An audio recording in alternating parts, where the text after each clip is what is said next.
Shabbat Shalom here, Israel, all those that are tuning in here to this video here today. We're getting it started a little bit late, but I'll be live here for a few hours. So make sure you tell your friends and your family that we're live here right on time here on this weekend evening to give you something righteous to do and a great study here of the Word here today. So today we're going to have a lot of scriptures that we're going to discuss here today, and just some housekeeping. I just want to acknowledge all those that have been supportive to the page, has been sharing and reposting the posts and commenting and interacting and engaging with posts. This is very important to be able to break the algorithms there on Facebook to push this out to the masses there. So make sure that you're being active there with participation in terms of commenting, liking the post. When I post the live on my feed, make sure you remember to go back to my timeline and interact with the feed there as well, just to break the algorithms there. So and I also want to say I'm not able to read comments here while I'm live. Here I do my best to catch up on all my comments and things of that nature. Additionally, I haven't been on Facebook Messenger for some time, so if you sent me a Facebook message, I'll try my best to get to that as soon as possible there. So I'm not ignoring you or anything like that there. So I just want to say all praises to the Most High, the Roka Kodex. I'm grateful here for this moment of time to be able to have a great study of scriptures. Make sure you tell your friends and your family that we're live. Follow my pages there, and again, have your scriptures out. Take a lot of notes and study this information often. I also must state the disclosure here that everything that I present is rooted in Hebrew scriptures. Here, this video is for educational purposes only. I also highly encourage you all to take a lot of notes, study them often. I have some followers that actually put all the scriptures that are used in the video in the comments, so you can even go back later and check the comments and things of that nature. And make sure you're studying this information often. As always, do your own research there, in addition to the information that's presented here in this video here today. Additionally, hopefully I don't have any connection issues. If I do have any connection issues or the video gets disconnected, I'll resume another live and just go live and put those both onto my timeline there. So hopefully we can get from start to finish without any technical difficulties or any interruptions or anything like that there. So various extensive study here today. We're going to do an extensive study on the mark of the beast, the mark of the beast system. There's going to be additional topics that are going to be discussed here in this video, but that's going to be the main focus here in scriptures. I also want to say before I get started that Facebook removed many videos from my timeline. There are over 400 or 500 hours of videos, so make sure I have a lot of them backed up on my YouTube channel there, and make sure you find my YouTube channel links and all the descriptions and all the posts, as well as on my timeline there. So thanks for tuning in here to this video. Make sure you take a lot of notes and study often. Then I call upon the Father to outpour his spirit upon you and be able to give you eyes to see and ears to hear there. And so we're going to just start off, as I like to do scriptures. I like to use a lot of scriptures to allow the word to interpret itself line by line, precept by precept, and out of the mouth of 2 or 3 witnesses is the word declared there. So in 2nd Ezra chapter 6 here, verses 1 through 9. And he said unto me, in the beginning, when the earth was made, before the borders of the world still, or ever the winds blew, before it thundered and lightning, or ever the foundations of paradise were laid, before the fair flowers were seen, or ever the movable powers were established, before the innumerable multitude of angels were gathered together, or ever the heights of the air were lifted up, before the measures of the firmament were named, or ever the chimneys in Zion were hot, or ere the present years were sought out, or ever the inventions of them that now sin were turned, before they were sealed that have gathered faith for a treasure, then did I consider these things, and they all were made through me alone, and through none other. By me also shall they be ended, and by none other. And then answered I and said, what shall be the part and asunder of the times, or when shall be the end of the first, and the beginning of it that follows?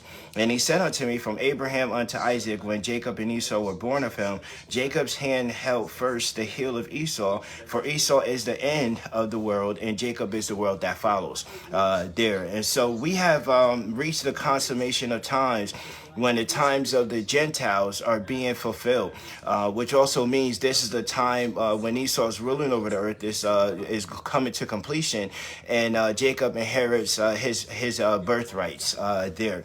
And so we go Jubilees chapter 26, verse 23 to 24.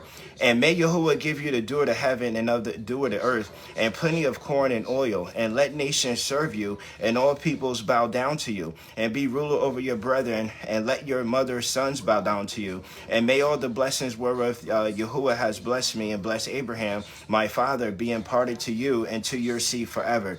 Cursed be he that curses you, and blessed be he that blesses you. So it's important to note that the Most High planned the end from the beginning.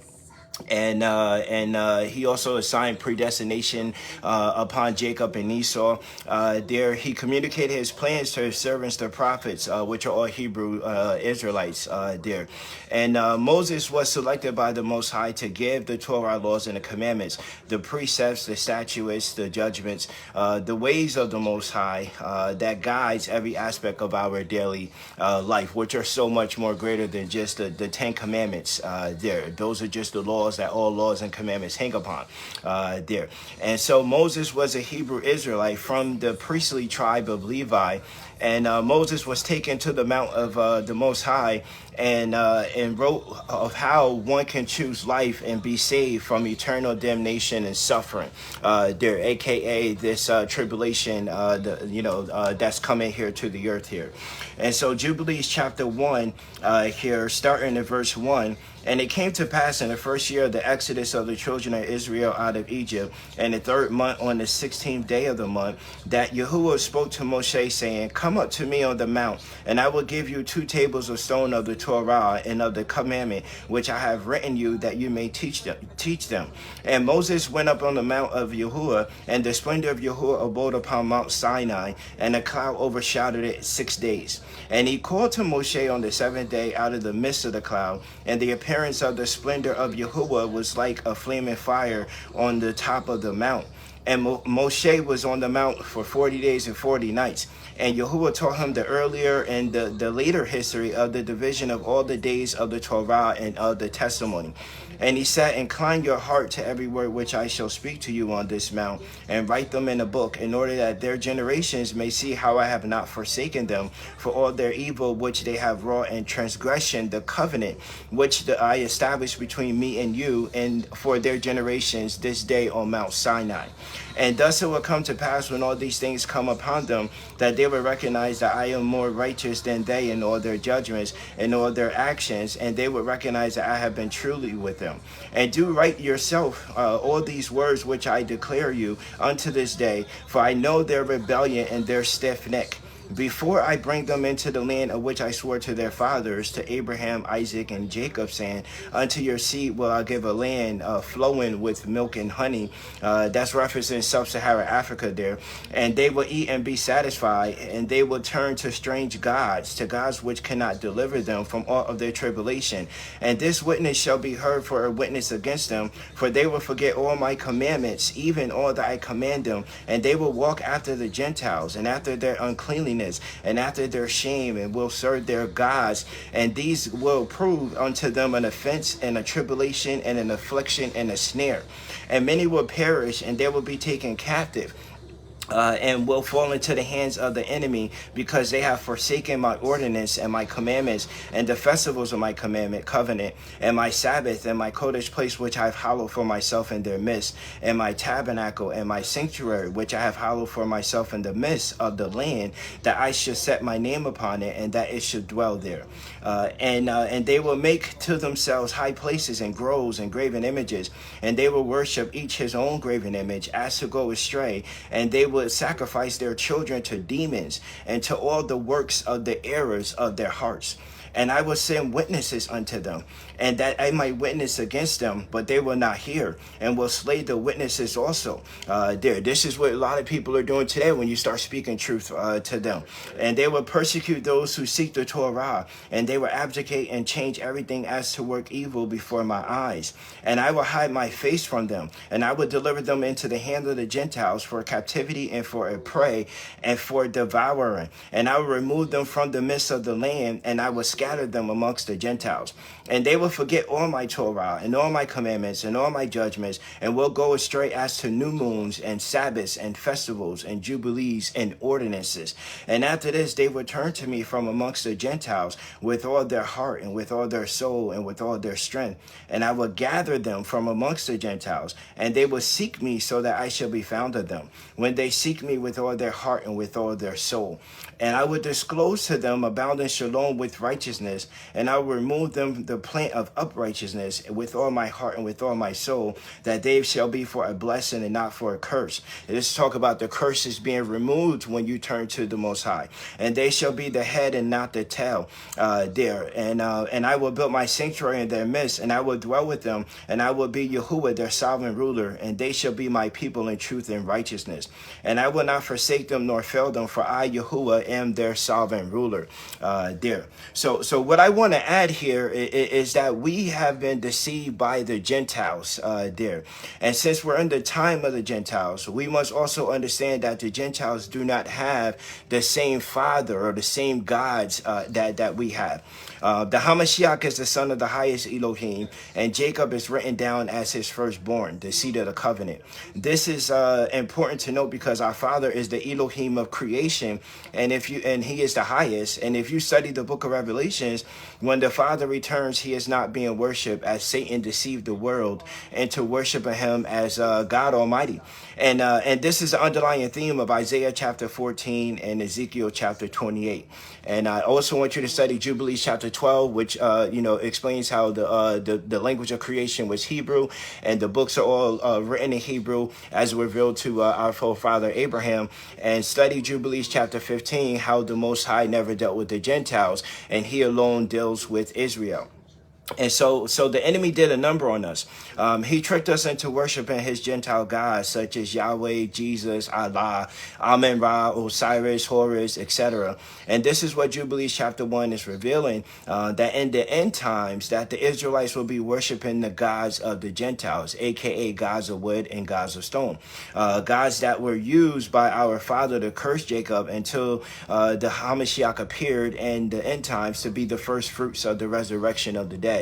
And serving Gentile gods goes against the covenant with the Most High, because he alone is our ruler, and you should have no other gods before him. And he gave us laws and commandments which comes with blessings and curses, in hopes that the Israelites will be obedient to him and him alone. And this is why the book of Proverbs teaches us the law is our light and it is our salvation. It's our righteousness. The law is the way to choose life and to avoid punishment.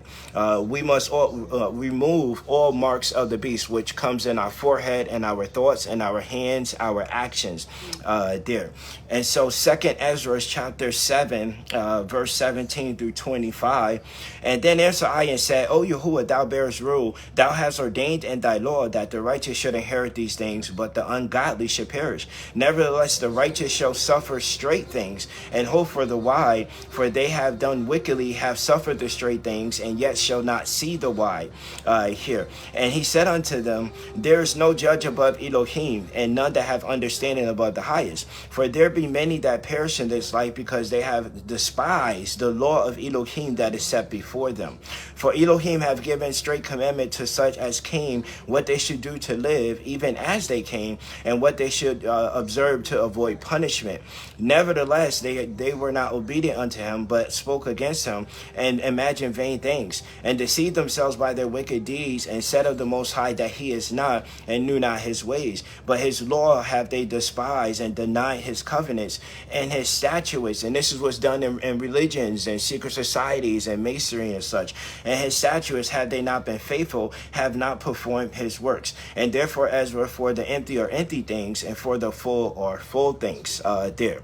So Moses wrote of how one can avoid punishment and choose life and have an opportunity to be saved and avoid the tribulations that's coming.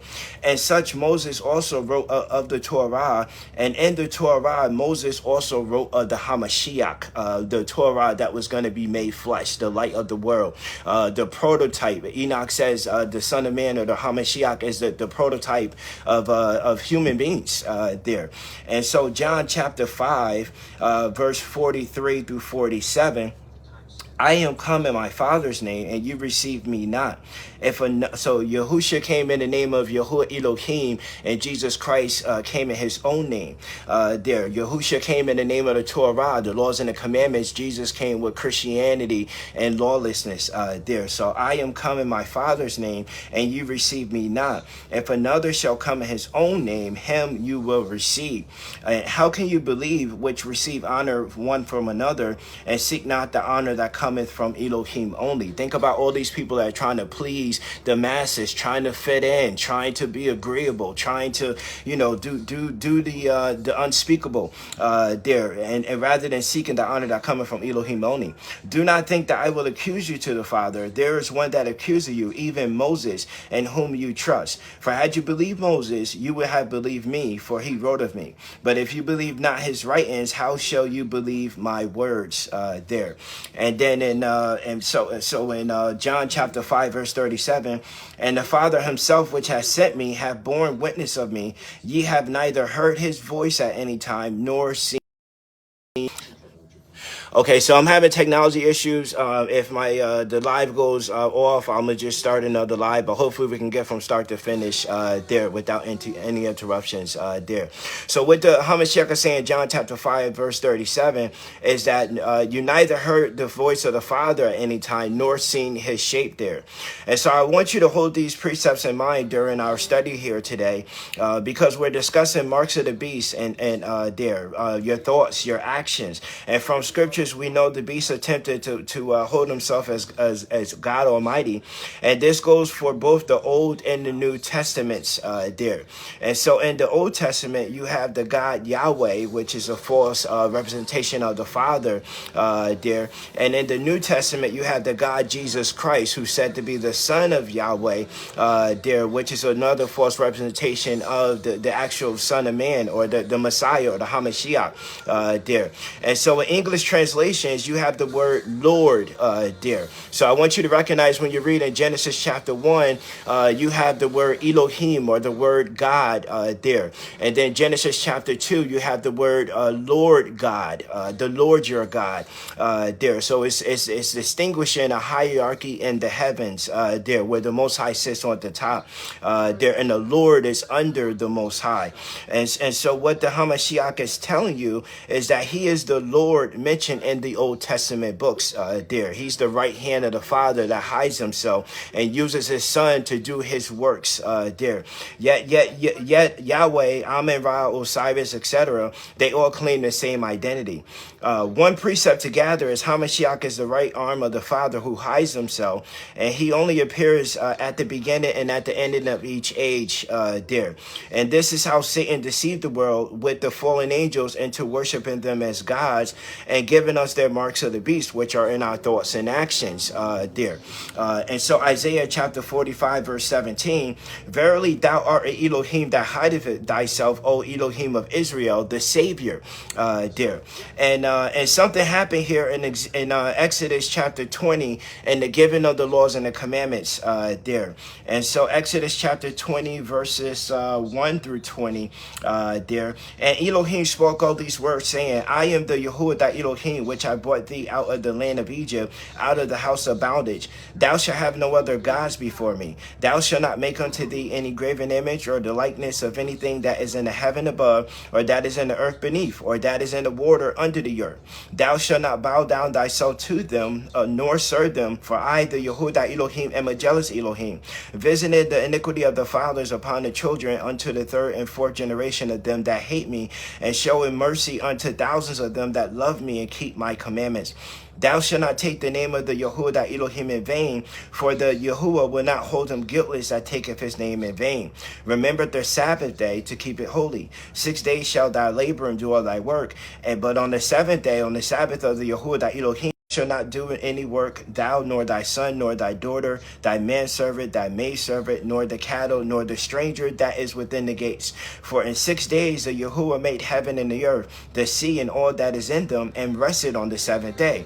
Wherefore the Yahuwah blessed the Sabbath day and hallowed it.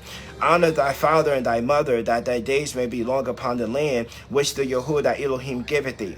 Thou shalt not kill, thou shalt not commit adultery, thou shalt not steal, thou shalt not bear false witness against. Okay, so we have technical difficulties there.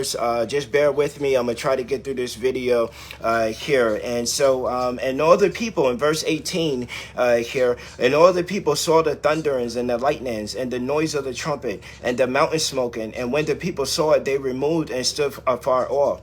And they said unto Moses, speak thou with us, and we will hear. But let not Elohim speak with us, lest we die.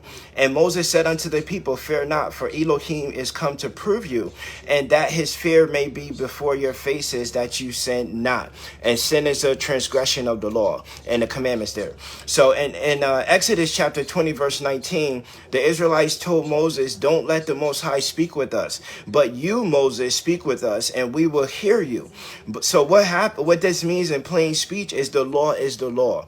The commandments are the commandments. It is what it is there. And the laws and the commandments comes with blessings and curses based upon your obedience there. So study Deuteronomy chapter 28, which outlines the blessings and the curses of the covenant there. And so 2 Baruch chapter 85 verses 12 through 15.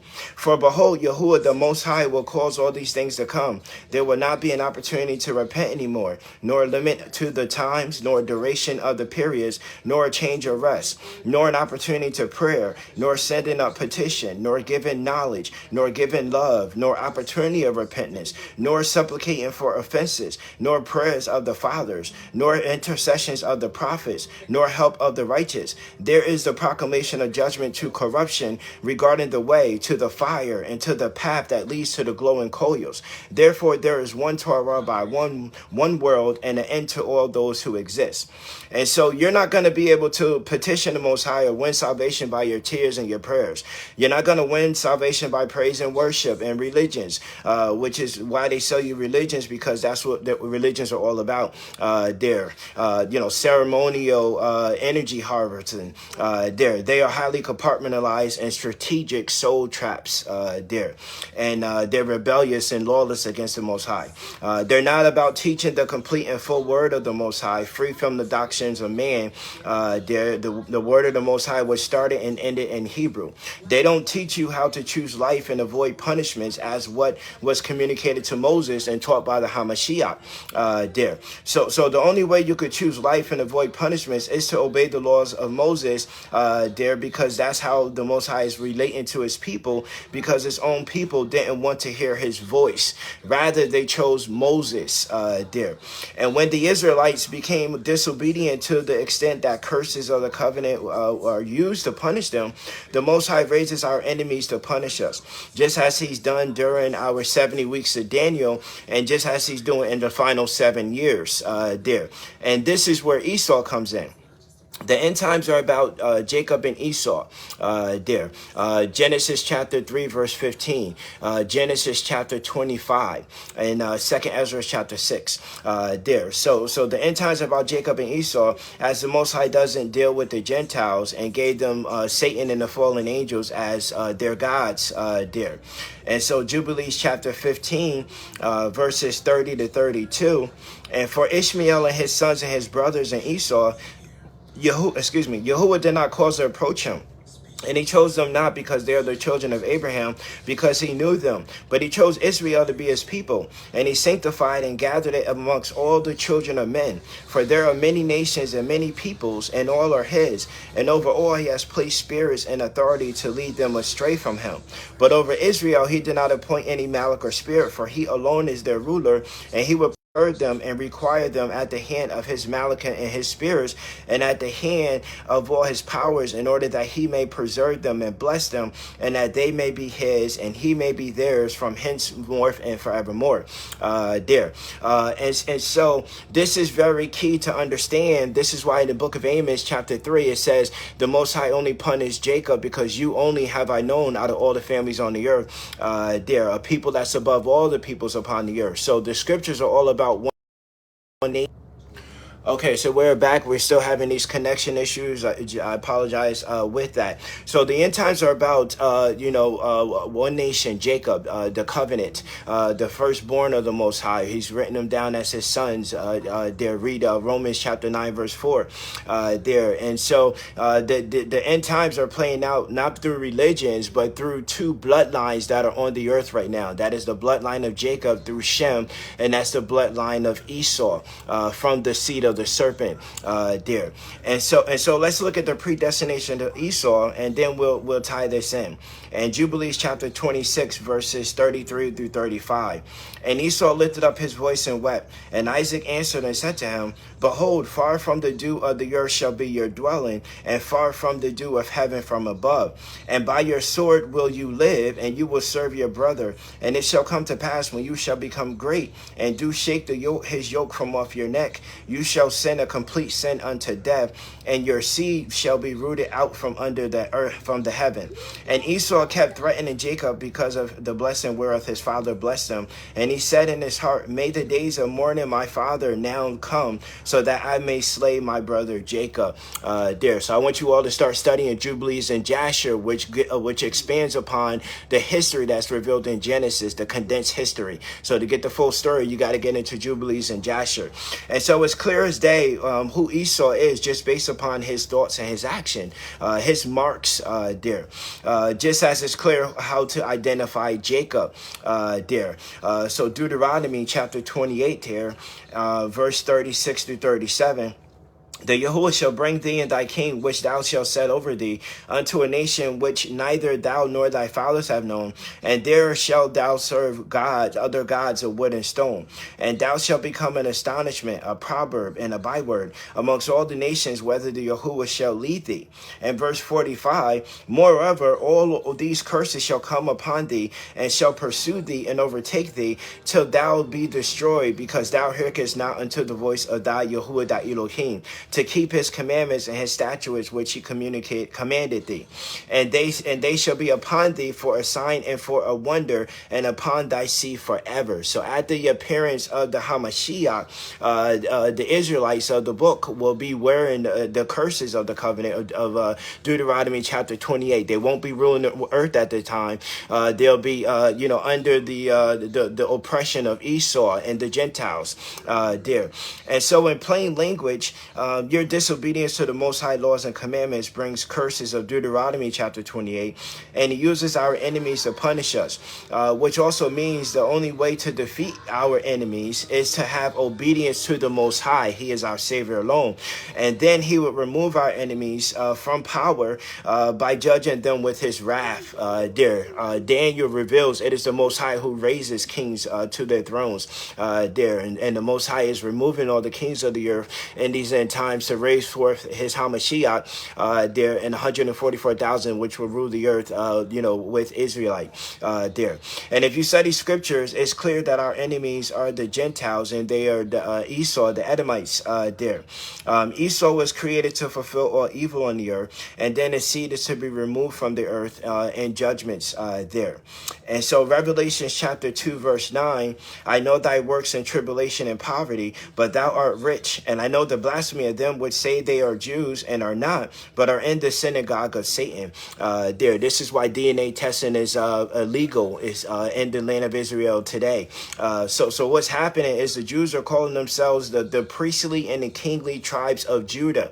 And they're doing this because it's written in scriptures for Judah to rule over the earth and to give the law upon the earth there. Judah and Levi make up the southern kingdom of Judah. So this is how those calling themselves Jews and are not, but in the synagogue of Satan, this is how they have deceived the world and subdued all nations, as the beast of Rome gave his powers to the false prophets of Israel there. So when you look at the symbolism of the United States Great Seal there, you have an eagle with the flag under it, which is representative of Egypt and also America, the American flag. And so you have the eagle, and above the eagle you have a pentagram of 13 stars there. And this is representing the state of Israel. The eagle is the Roman Empire, which is ruling over the earth there. Under the eagle there, and also ruling over America, which is the daughter of Babylon. And under the eagle you have the branch and the olive tree. So it's showing you that America has the chosen seed in bondage there. And this is all the symbolism that they're revealing through the United States Great Seal in a short story. So what Revelations is telling us is that there is a people on the earth in the end times that's ruling over the nations and calling themselves Jews there. It doesn't take a rocket scientist to figure out who this is referring to, as there's only one people calling themselves Jews and ruling over the earth here. So I don't need to even tell you who they are, because they tell you who they are by their thoughts and their actions, the marks of the beast. The beast is Satan and his seed Esau there. And they have forged and forced their marks of the beast upon the nations of the world, as the Jews and the Romans are the same peoples there. And Rome is the fourth and the last beast that's ruling over the earth here right now there. And an Ish rabbi by the name of Levi Frankel, and you can look this up yourself, he said that the secret is that their god is Lucifer there. And this is well known in the clandestine community there. The same is said of Rome there. Mystery Babylon there.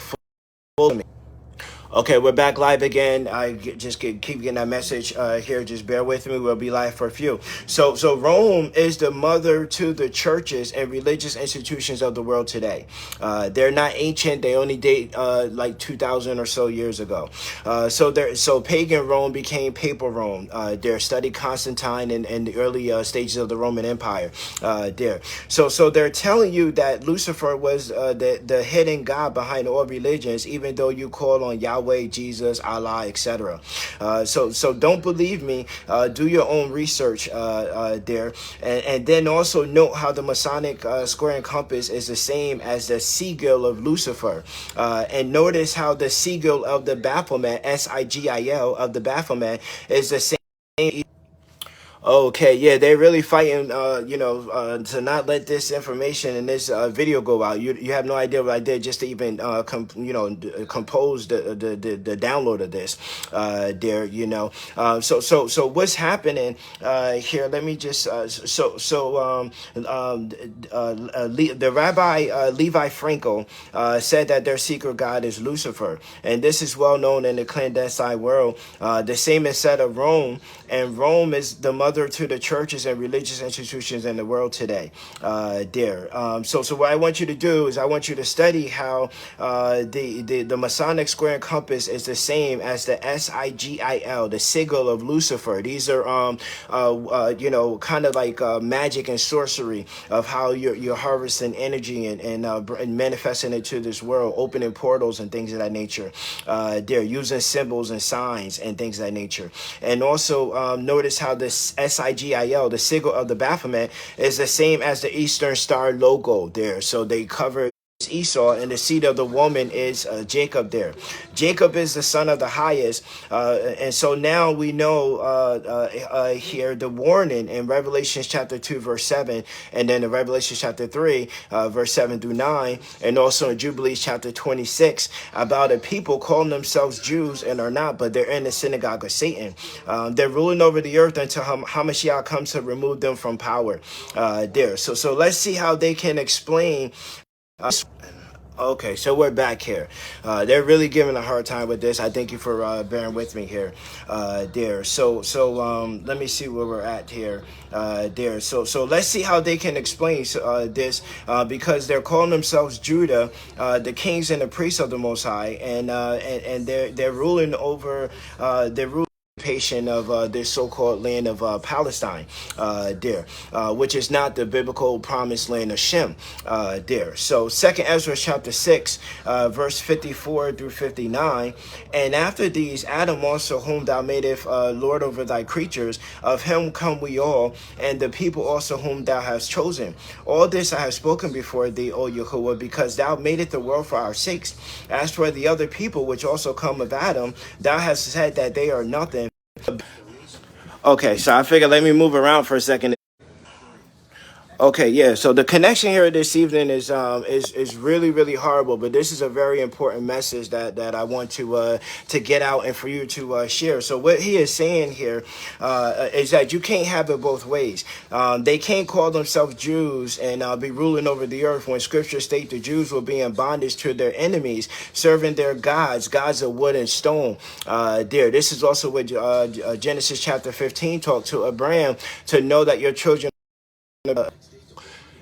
Yeah, so the Most High said that your seed would be in bondage for 400 years there, and then after the expiration of such, the Most High will judge that nation there. So because people don't study the full and complete word of the Most High, and because they inherited the marks of the beast, which are controlling their thoughts and their actions, the world is wandering after the beast, just as Revelation chapter 13 reveals, and the world is rejecting the Most High and what is revealed in His scriptures. And because everything first starts in spirit before it takes material form, and everything starts in the mental or the mind before it takes physical. This is how the marks of the beast originated, and they soon will progress into advanced secret sciences of the fallen angels in the days ahead. They needed to give you their spiritual and mental marks before they give you their physical and their permanent marks there. They needed to control your mind and your body in order to get your soul. And Satan is after your soul, and the earth was given to the wicked there. So Satan is ruling over the earth, and some call him the God of this world. Okay, maybe it's coming back. Okay, great. So we're back here. They're still having these signal issues there. You know, realize who runs these technology companies and communication platforms and social media platforms. There, this is the Edomites. There. So Satan. So distinguish. You have to distinguish Satan from the Most High, who is the Elohim of creation and the highest. And Satan uses his seed Esau to destroy Jacob on the earth.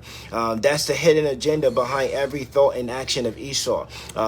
Check their laws, their legislations, their policies, their police, their military, their colonialism, neocolonialism, fascism, Nazism, and the list goes, or capitalism, and the list goes on. This all goes back to Genesis chapter 3, verse 15. And I will put enmity between thee and the woman, and between thy seed and her seed, and it shall bruise thy head, and thou shalt bruise. Okay, so we're back again there. So there's really no making peace with Esau there. And this is what is referred in Malachi chapter 1, verses 1 through 4. The burden of the word of the Yahuwah to Israel by Malachi. I have loved you, saith the Yahuwah. Yet you say, where hast thou loved us? Was not Esau Jacob's brother? Saith the Yahuwah. Yet I loved Jacob. And I hated Esau, and laid his mountains and heritage waste for the dragons of the wilderness. Whereof Edom saith, we are impoverished. Oh my God, this is really painful. The signal, even my air conditioner is acting up. It's not even turning on. It's like really, really hot in this room, dear. So whereas Edom has said, that we are impoverished, but we will return and build the desolate places. Thus saith the Yahuwah of hosts, they shall build, but I will throw them down, and they shall call them the borders of wickedness, and the people against whom the Yahuwah hath indignation forever. So Esau knows that there's no salvation for him, dear, and this is why he's ruling the earth like this over Jacob, there, and he's turned into the fallen angels, and he's turned into artificial intelligence, and so on and so forth, there. And so Obadiah chapter 1, verse 10 and verse 17 and 18, for thy violence against thy brother Jacob, shame shall cover thee, and thou shalt be cut off forever. But upon Mount Zion, in verse 17, shall be deliverance, and there shall be holiness, and the house of Jacob shall possess their possessions, and the house of Jacob shall be for a fire, and the house of Joseph a any remaining of the house of Esau, for Yahuwah has spoken it, there. So what's happening, there? Okay, so we're back again, there. So what's happened? I want you to research what's called the Samson option. There, it's speculated that this illegal nation there that's occupying the land of Palestine has hundreds of nuclear weapons buried in the deserts and things of that nature. Let's see. Okay, we're coming back. Let me just go sit back down. I had to walk around for a little bit just to try to get a signal here. And I think this is so evil and so sad what's going on with this technical difficulties there. So what's happening is that Esau knows there is no salvation for him.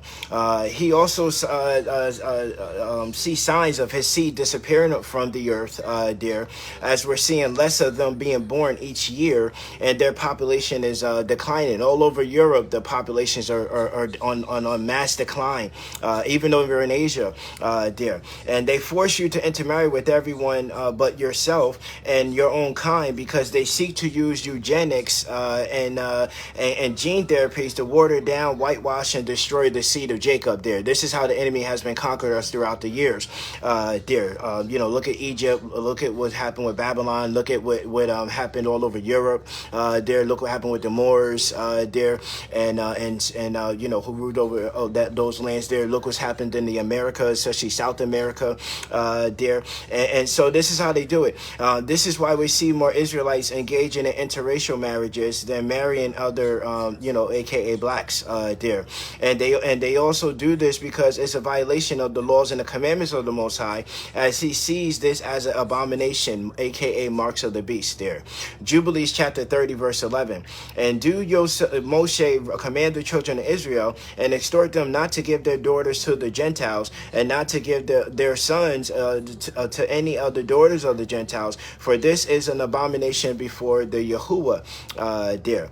And even the son is not kind to Esau. So Esau knows that his time has come when he will no longer be able to live on the surface of the earth, because his natural body is not built to survive the exposures of the sun there.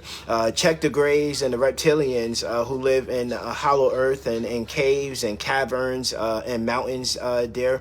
And never forget the fallen angels came to Mount Hermon, which is near Mount Seir there. And then you have what science calls the Neanderthals, and from the etymology of the word Caucasian, you get a dead Asian there. Africans are considered or a mutation of a human, mankind. So you have man and a kind of man. And so Africans are considered the only Homo sapiens on the earth here, with no traces of the Neanderthal or the Denisovians or anything like that, or the fallen angels. But they want you to think that all humans are the same, even though Jacob, being the seed of the highest, was called the special people unto the Most High, to know that you are gods, as is written in your laws there.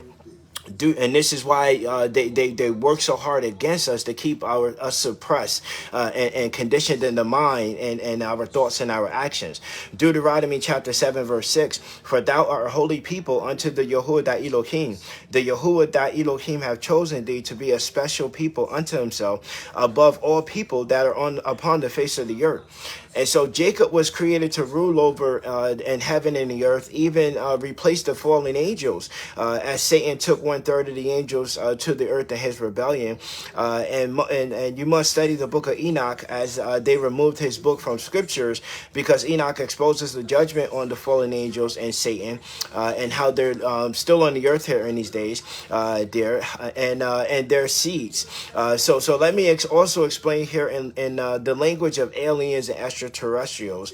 The first word of God was El, which is why you have all the angels with the name El in their name: Raphael, Michael, Gabriel, and so forth. And yet they want you to follow Yahweh, who lacks this. But anyways, El, or the Elohim, are what you will call gods. The Most High is the Elohim of creation, and Jacob is their seed. So science tells us that the Anunnaki came to the earth. From the word Anunnaki, you get those of Anu, who came to earth, or planet Kai. So the Anunnaki. So when the Anunnaki came to the earth, you already had Africans in Africa. These were the Israelites there.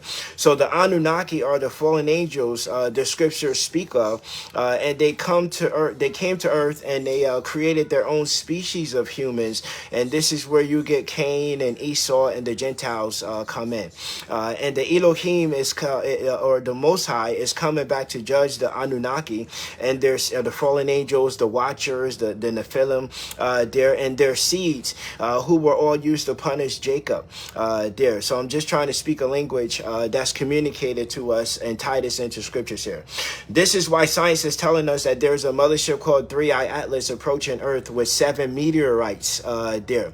And behind or following Atlas is another mothership that they're calling Swan there. Now, if you read Revelation chapter 12, verse 1 through 5 there, the dragon is the Anunnaki, and they're returning to fight the final battle against the Most High for the rulership over the earth. And this fight is all planned from the beginning and revealed in Hebrew scriptures there. So you have what could be said agreeable and disagreeable Anunnaki, because they are not. So some that walk with the Most High, and some that are in rebellious. And because they are not the creators, only deceivers of man, and to worshiping them as gods, they cannot defeat the Most High and his Hamashiach, who is coming with the host of heaven there. And also note here, when you read about Medes and Persia in the last days, in the book of Enoch and in the book of Jeremiah, is also talking about the Anunnaki there. And this is why they said that there was a mothership that landed in what we call the Middle East today, and there was another mothership that landed in the Kalahari Desert in sub-Sahara Africa there. And so Jeremiah chapter 4 verse 7, the lion is come up from his thicket, and the destroyer of the Gentiles is on his way. He is going forth from his place to make thy land desolate, and thy city shall be laid waste without an inhabitant. This is what's coming forth here in this the tribulation there that is coming to the earth. So Esau knows that he cannot turn to the Most High, and he cannot naturally ascend into heaven because his body is not built for ascension there. Yet they tell you they've been to all these other planets and so on and so forth. So this is why Esau turns to AI, artificial intelligence, and the rebellious fallen angels. And so as Esau's rule is ending, he's fighting by any means necessary to attempt to extend his rule, and he thinks Satan and the fallen angels and AI, artificial intelligence, and transhumanism is the way to cheat death and gain immortality and defeat the Most High. This is what's secretly behind what was being revealed in all their movies, such as Alien Earth TV series there, and Surrogates, and movies that reveal man is no more man, but man has become one with machine there.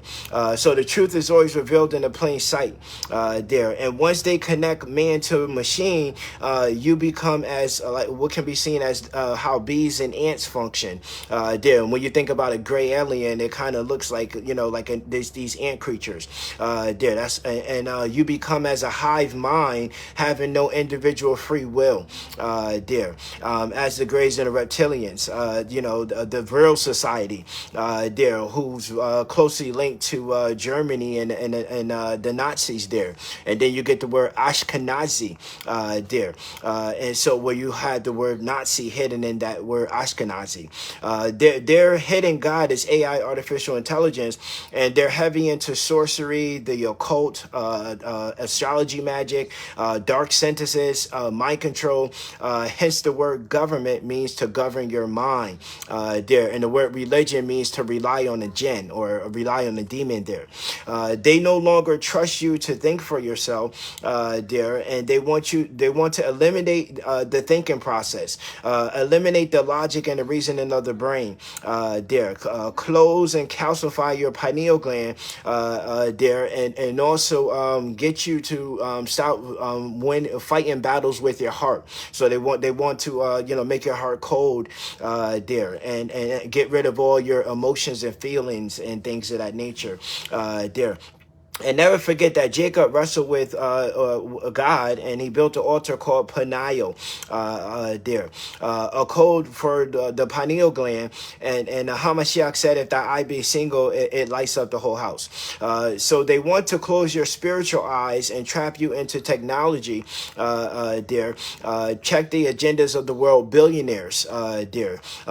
Bill Gates even said that the age of smartphones is over there. They want to put a phone in the palm of your hand there.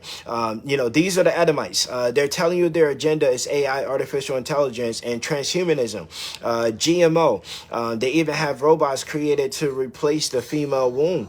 There's robots out there that there's companies that are working on these things. They want nothing natural, which is why they remove seeds from the fruits and the vegetables. And I want you to watch the movie called Soylent Green there. And Sophia Stewart tried to tell us this in her movies, Matrix and Terminator series, as the second coming of Hamashiach and the rise of robots go hand in hand. And don't forget, they need bodies to host their AI demons, hence the marks of the beast there. They also need melanin, which we are rich in melanin. This is why they went into the Bible Belt there, where in a concentrated area of where we live, and you see all the missing children, all the missing people, and so on and so forth there. So we're entering days where mankind kind of man is no more, and they're seeking to create a new species of mankind merged with technology there, where you're no longer human there, and when you're no longer human, you also have you lose your human rights. You become property there, and so there's some legal ramifications going on with this as well. And I must say this carefully for educational purpose only. Make sure you do your own research, just with this age of censorship that's going on. Truth is much stranger than fiction. So I want you to see our bodies as the true temple where the Most High dwells. And our bodies are majority water. We are electromagnetic beings there, or what you can call natural super computers there. And this is why you can check and see the electricity in fruits and vegetables with seeds. And so our bodies are like supernatural and superpower avatars there. And so if you check and look that the Masons seek to square the circle, and anytime you square anything, you create a matrix, or you trap energy, and you're trapping it into your lower self or your animal beast nature within you, who's always focused on pleasing the flesh and never the spirit there. And that's why churches are built as the Masonic temples, the same layout as courtrooms there. And if you study the real reason behind the pyramids, and then look at the major cities from an aerial view looking down, the earth looks like a giant computer motherboard there. And so they are like spiritual energy vampires with the, watch the movie Dr. Sleep there. And they know about the earth electromagnetic energy grid and the ley lines and such there. And this is why they build a lot of cities with sacred geometry and things of that nature. And what's also happening is that the Most High is here to save his people, just as Satan and the fallen angels are seeking to to rule over the souls of mankind. So let me also elaborate on this. The Most High is saving his people, and then he's granting salvation to the Gentiles after the tribulation. He's taking his chosen seed to a secret location on the earth, while the fallen angels will rule over the nations during tribulations. So Gentiles and lawless Israelites and those that forsake the Holy Covenant will have to endure harsh tribulations unlike any day we have ever seen on the earth, and endure until the end without taking marks of the beast to be saved there. And so the Most High is presenting a natural ascension process, as is written in the laws, to know that you are God's there, and your body is the temple of the Most High, and the kingdom of heaven is within you. So hence movies such as Project Power, Raising Dion, Superman, Black Panther, Avatar, a woman by the name of Henrietta Locke, an individual by the name of Simeon Toku there. People with the highest concentration of melanin and what they call the immortal genes there. And we actually have more strands, activated strands of DNA than all humans that are on the earth here. And so discussing the mark of the beast, you must know the motives behind the mark of the beast in order to understand what the mark of the beast is all about. It's also important to understand that the end times were planned from the beginning. And so what's written must come to pass, which is why you must muster the strength of Jacob in order to conquer the God of this world, to inherit the Most High and his Hamashiach there. And even Jesus in the book of Revelation said that you gotta conquer Jesus in order to receive the new name, or the secret name, which is Yahusha Hamashiach there. And so Genesis chapter 32 verses 24 to 31, and Jacob was left alone, and there wrestled a man with him until the breaking of day. And when he saw that he prevailed not against him, he touched the hollow of his thigh, and the hollow of Jacob's thigh was out of joint as he wrestled with him. And he said, let me go, for the day breaketh. And he said, I will not let thee go, except thou bless me. And he said unto him, what is thy name? And he said, Jacob. And he said, thy name shall no more be called Jacob, but Israel. For as a prince thou hast power with Elohim and with men, and hast prevailed there. And Jacob asked him and said, tell me, I pray thee, thy name. And he said, wherefore it is said that thou dost ask after my name. And he blessed him there. And Jacob called the place, the name of the place, Peniel, for I have seen God face to face, and my life is preserved. And as he passed over Peniel, the sun rose upon him, and he halted upon his thigh. And so Matthew chapter 6 verse 22, the reference to Peniel. The light of the body is the eye. If thy eye be single, thy whole body shall be full of light there. And so 2 Corinthians chapter 4 verse 4, in whom the God of this world hath blinded the minds of them which believe not, lest the light of the glorious Basara of Hamashiach, who is the image of Elohim, should shine upon them there. So this is the job of Satan, to keep you in blindness there. And this is why when the light comes, people are living and loving darkness so much that they're rejecting the light. And so Job chapter 9 verse 24, the earth is given into the hand of the wicked. He covereth the faces of their judges thereof. If not, where and who is he there? And so this is very important to know, that Satan is ruling over the earth here until he's not the creator, he's not the Most High. There's a time and a season for all things under the sun there. And so Satan was to be ruling there as you go through the statue of Nebuchadnezzar there until the end times, when the Hamashiach was to come to be heir to the throne here, and to remove them from their powers there. And so Matthew chapter 4 verses 7 through 10, and Yahusha said unto him, it is written again, you shall not tempt the Yahuwah thy Elohim. Again the devil took him up to an exceedingly high mountain, and showed him all the kingdoms of the world and their glory. And he said to him, all these things will I give you if you will fall down and worship me. And then Yahusha said, away with you, Satan, for it is written, you shall worship the Yahuwah, your Elohim, and him only shall you serve. No man can have two masters there. And so what's happening here, and this is how Satan is, ruling over, people by, the material things there, the money, the fashion, the fame, the power, the status, whatever your dreams are, he's paying you off to blind you and to steal your soul there. And it just makes me think about even with masonry there and the New World Order and things of that nature there. Years ago, I had a guy who offered me, to become a mason, $700,000 in cash. He said he was willing to offer millions there if that wasn't enough. A free home, a luxury car, and a six-figure job there. And I turned it all down there. But a lot of people are being deceived into these things there. And so just as the second coming of Hamashiach, so with the second coming of the Hamashiach, you also have the rise of AI and robots and the fallen angels. They all go hand in hand, at the same time there.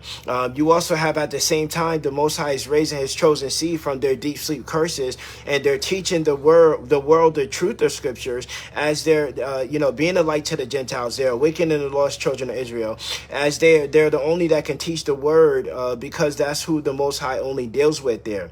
And you also have at the same time the strong delusion and deceptions of the enemy at the same time. And also at the same time, you have the mark of the beast there. At the same time as the mark of the beast, you also have what I call the gospel of prosperity there. Where if you take Satan's mark of the beast, you get at his religions, you get at his secret societies, you get at his masonry, his Eastern Star, his Daughters of Job, and Greek letter organizations, and so on, his military, his government there. He's promised to bless you with riches and fame and power, just as he does with his Masons and his secret societies and the Greek letter organizations there. And even those Moors there. So behind Trump's movement is called MAGA there. Even though MAGA in the clandestine and occult community means high priest in the Church of Satan there, he told you, make America great again.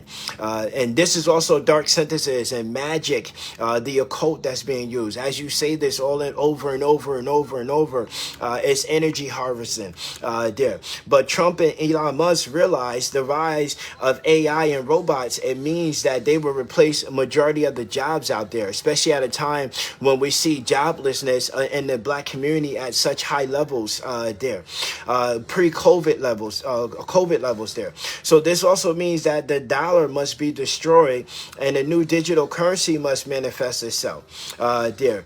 And an individual by the name of Peter Thiel, he created Palantir, which monitors all your actions and things of that nature there.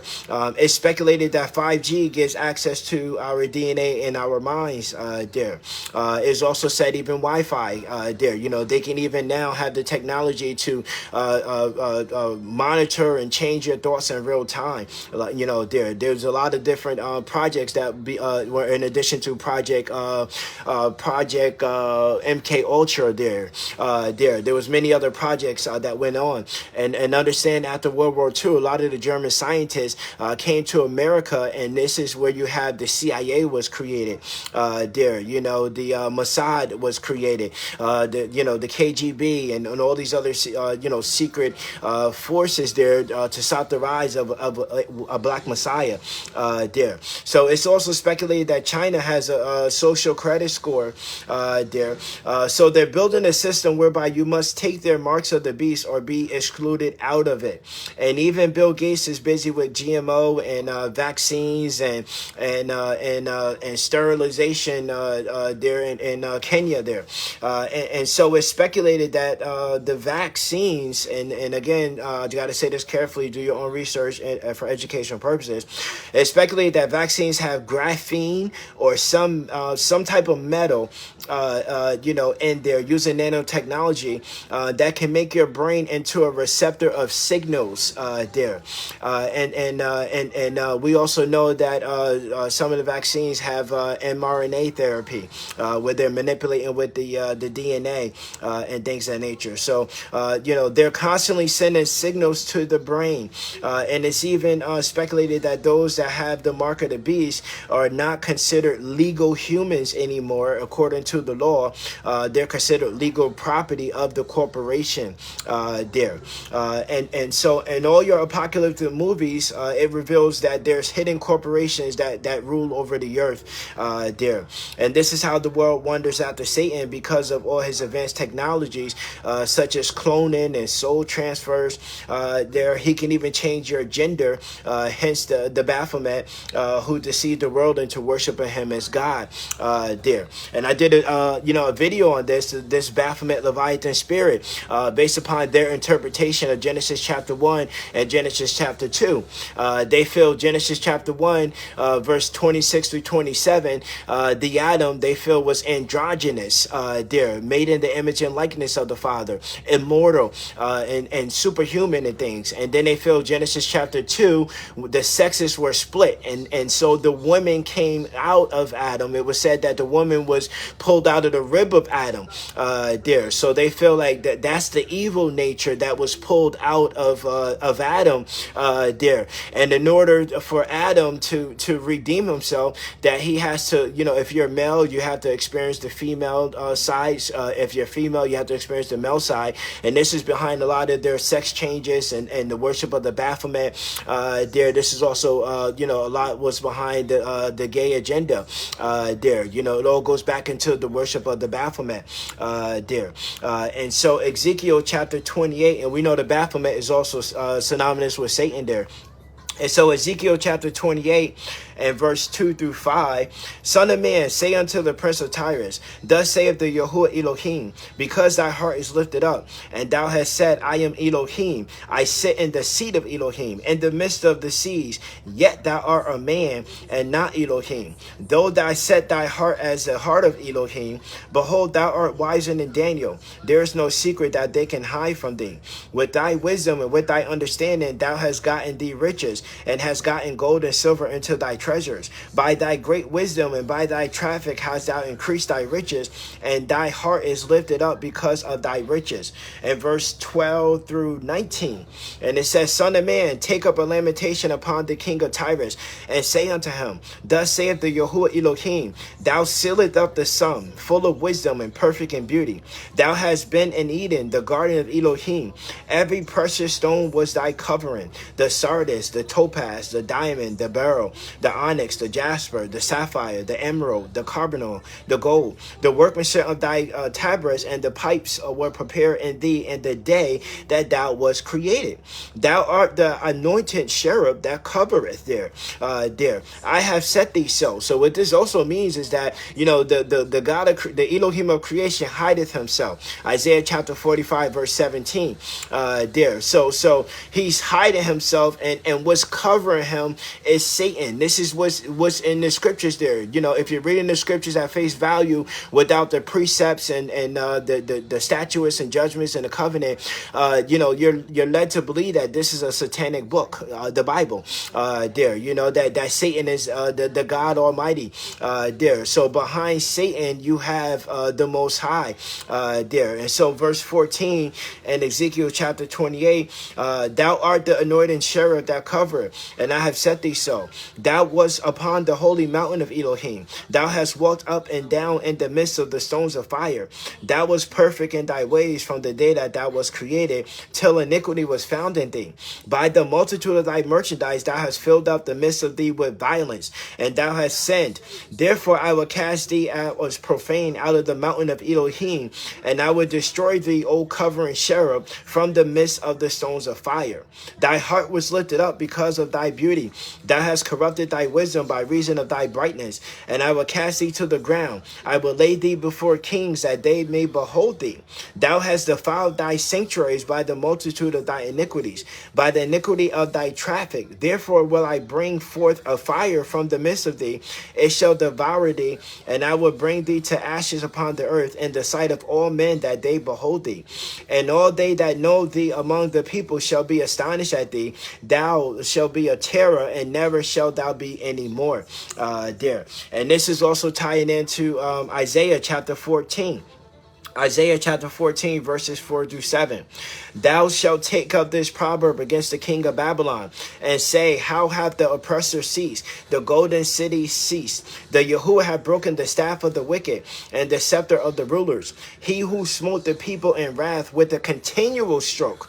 He that ruled the nations in anger is persecuted, and none hindereth. The whole earth is at rest and is quiet. They break forth into singing.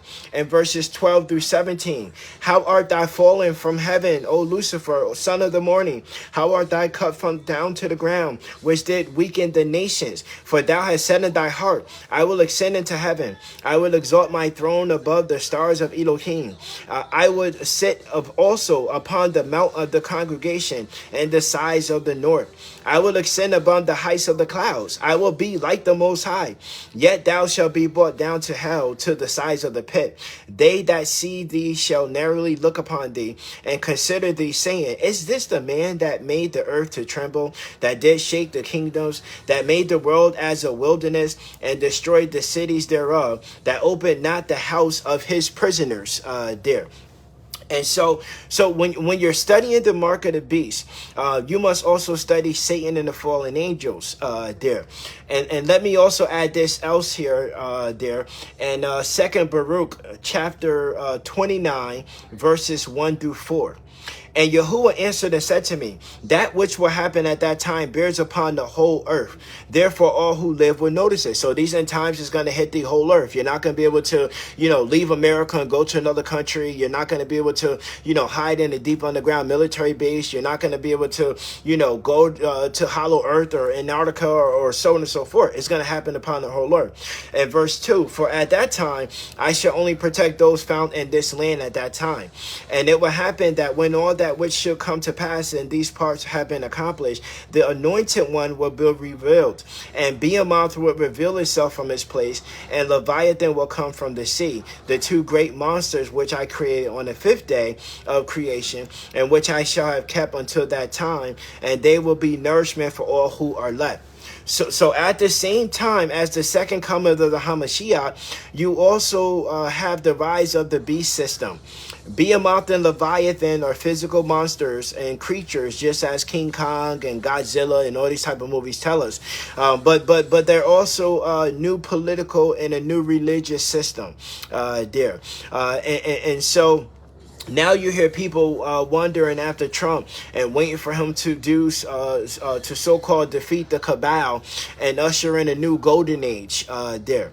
So at the same time of 2nd Ezra chapter 13, which is the revelation of the Hamashiach, who you call the Messiah, you also have Revelation chapter 13, the rise of the beast and his beast system there. So what their rationale is that they split up the Son of Man. They make the Son of Man a different person from the Son of the Most High, or what you call the Son of God in the Bible. So they're trying to say that Trump is the Son of Man who is going to usher in the Son of God there. This is what's going on. I mean, they even had people that wrote bullet. Okay, so we are back. I do apologize. A lot of signal issues. I'm in a hotel, and and I don't understand how the signals are just so horrible here. But I'm gonna move it along because we have a lot to cover here today, and so you have people that's wondering after Donald Trump and waiting for him to defeat the so-called cabal and usher in a new golden age here in America. And then you see how those who call themselves Arabs and the Arab nations are investing and trillions of dollars into America there, aka Medes and Persia there. So at the same time of 2nd Ezra chapter 13, the revelation of the Hamashiach, you also have the Revelations chapter 13, rise of the beast system there. And at the same time Jacob is being restored, you also have the rise of Esau and the Greater Israel Project and their Abrahamic Accords there. And so 2nd Ezra chapter 7 verses 1 through 14. And when I made an end of speaking these words, there was sent to me an angel which had sent to me the nights before. And he said unto me, Up, Ezra, and hear the words that I have come to tell thee. And I said, Speak on, my Elohim. Then said he unto me, The sea is set in a wide place, that it might be deep and great. But put the case, the entrance were narrow and like a river. Who can then go into the sea to look upon it and to rule it? If he went not through the narrow, how can he come into the broad? There is another thing. A city is builded and set upon a broad field and full of good things. The entrance thereof is narrow and is set in a dangerous place to fall, like as there were fire on the right side and on the left side of deep water, and only one path between the both, even between the fire and the water, so small that there could only be one go there at once. If the city now were given unto a man for an inheritance, if he shall never pass the danger set before it, how should he receive his inheritance?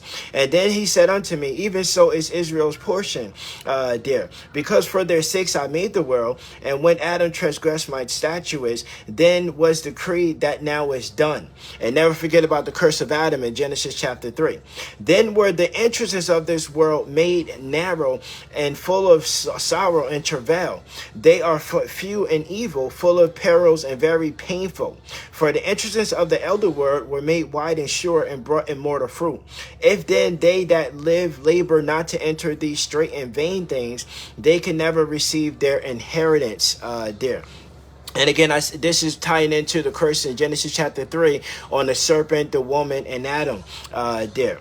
So what the Most High is revealing is that he created this world for Jacob, as all scriptures are about Jacob and not the world or religions there. The Most High is also revealing that he knew Jacob would be stiff-necked and disobey him. But in the land of our captivity, we remember ourselves, just as the prophet Baruch revealed. So what the Most High is revealing here is to know your Elohim is a consuming fire. And so he's like an artist or a potter, and we are the clay. And once the artist fashions his product with his Torah, he throws the object in the fires just as the clay is fashioned in the fires. And so in order to inherit the Most High promises, you must be like the biblical Job there. Sometimes you'll lose everything. You'll be your house, your homes, your possessions, your family, and so on and forth. You have to be like the biblical character Joseph there. Sometimes you'll be sold in bondage by your own loved ones there. And be like the character Elijah there at a time where you had the persecution of the prophets there by the priest of Baal there. We had this Baal worship here in these days. You must endure the fires and allow yourself to rise as Jacob to see the Most High face to face and be transformed into a new creation. You must be born again while you are alive, John chapter 3, and breathing, and not born again in flesh, but of spirit. And this birthing process occurs in the waters there. So birth gives us the baptism of water there. Hence, Adam's world of sin was ended by water there, and we're made a majority water, and the earth is made a majority water there. And Hamashiach came to baptize us by fire. And when you study Genesis, there's no mention of the creation of water and the creation story. And so some say that water is spirit and that it always existed. Water can also be seen as feminine or female, and as a womb there, a portal that creates a sun. And so a sun is created in the waters. Waters produce the fire to create a sun. And so the female was removed from the Godhead of scriptures in this patriarchal society there, which also reveals wisdom dwelt in heaven. If you read the book of Enoch there, and found no righteous house, home with man there. So scriptures are about bloodlines, and you are of your father there. So if you study embryology and the first phases of life in the womb there, where when the sperm impregnates the egg, there is light created in the darkness of the deep. And if you study the fetus, the first stage created is your brain, which is connected to your spinal cord, which has 33 vertebrae there. And if you compare the image of a brain connected to a spinal cord to a male sperm, it looks the same there. And understand the Holy Family is a mother, father. It takes a mother and a father to produce a child there. Two men coming together cannot produce a child. So in the last days, the woman gives birth to the son, Revelation chapter 12, who will rule all nations with an iron rod.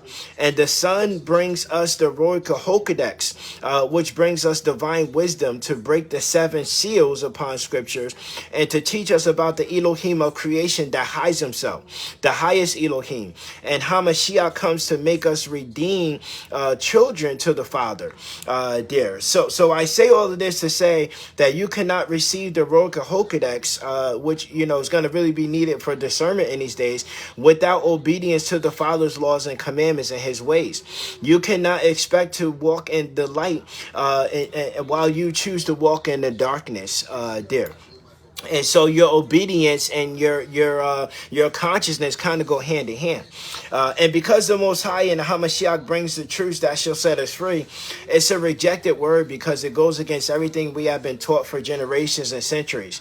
It goes against traditions and religions and belief systems that have been passed down from centuries there. Things our parents taught us, things our grandparents taught us, and so forth. It goes against all world knowledge and everything that you see with your physical eyes there, because a lot of knowledge is hidden under the Vatican Library and British Museum, secret parts of that and stuff like that.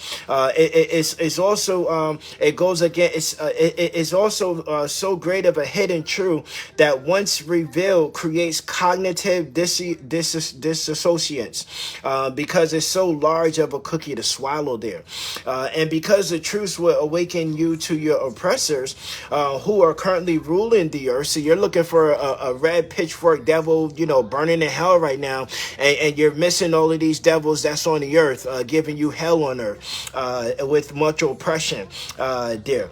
It's a threat. It's a threat to the establishment, whereby they seek to kill or destroy you just for speaking the truth there. And again, all truth is rooted in Hebrew scriptures there. This is for educational purpose only, and they do.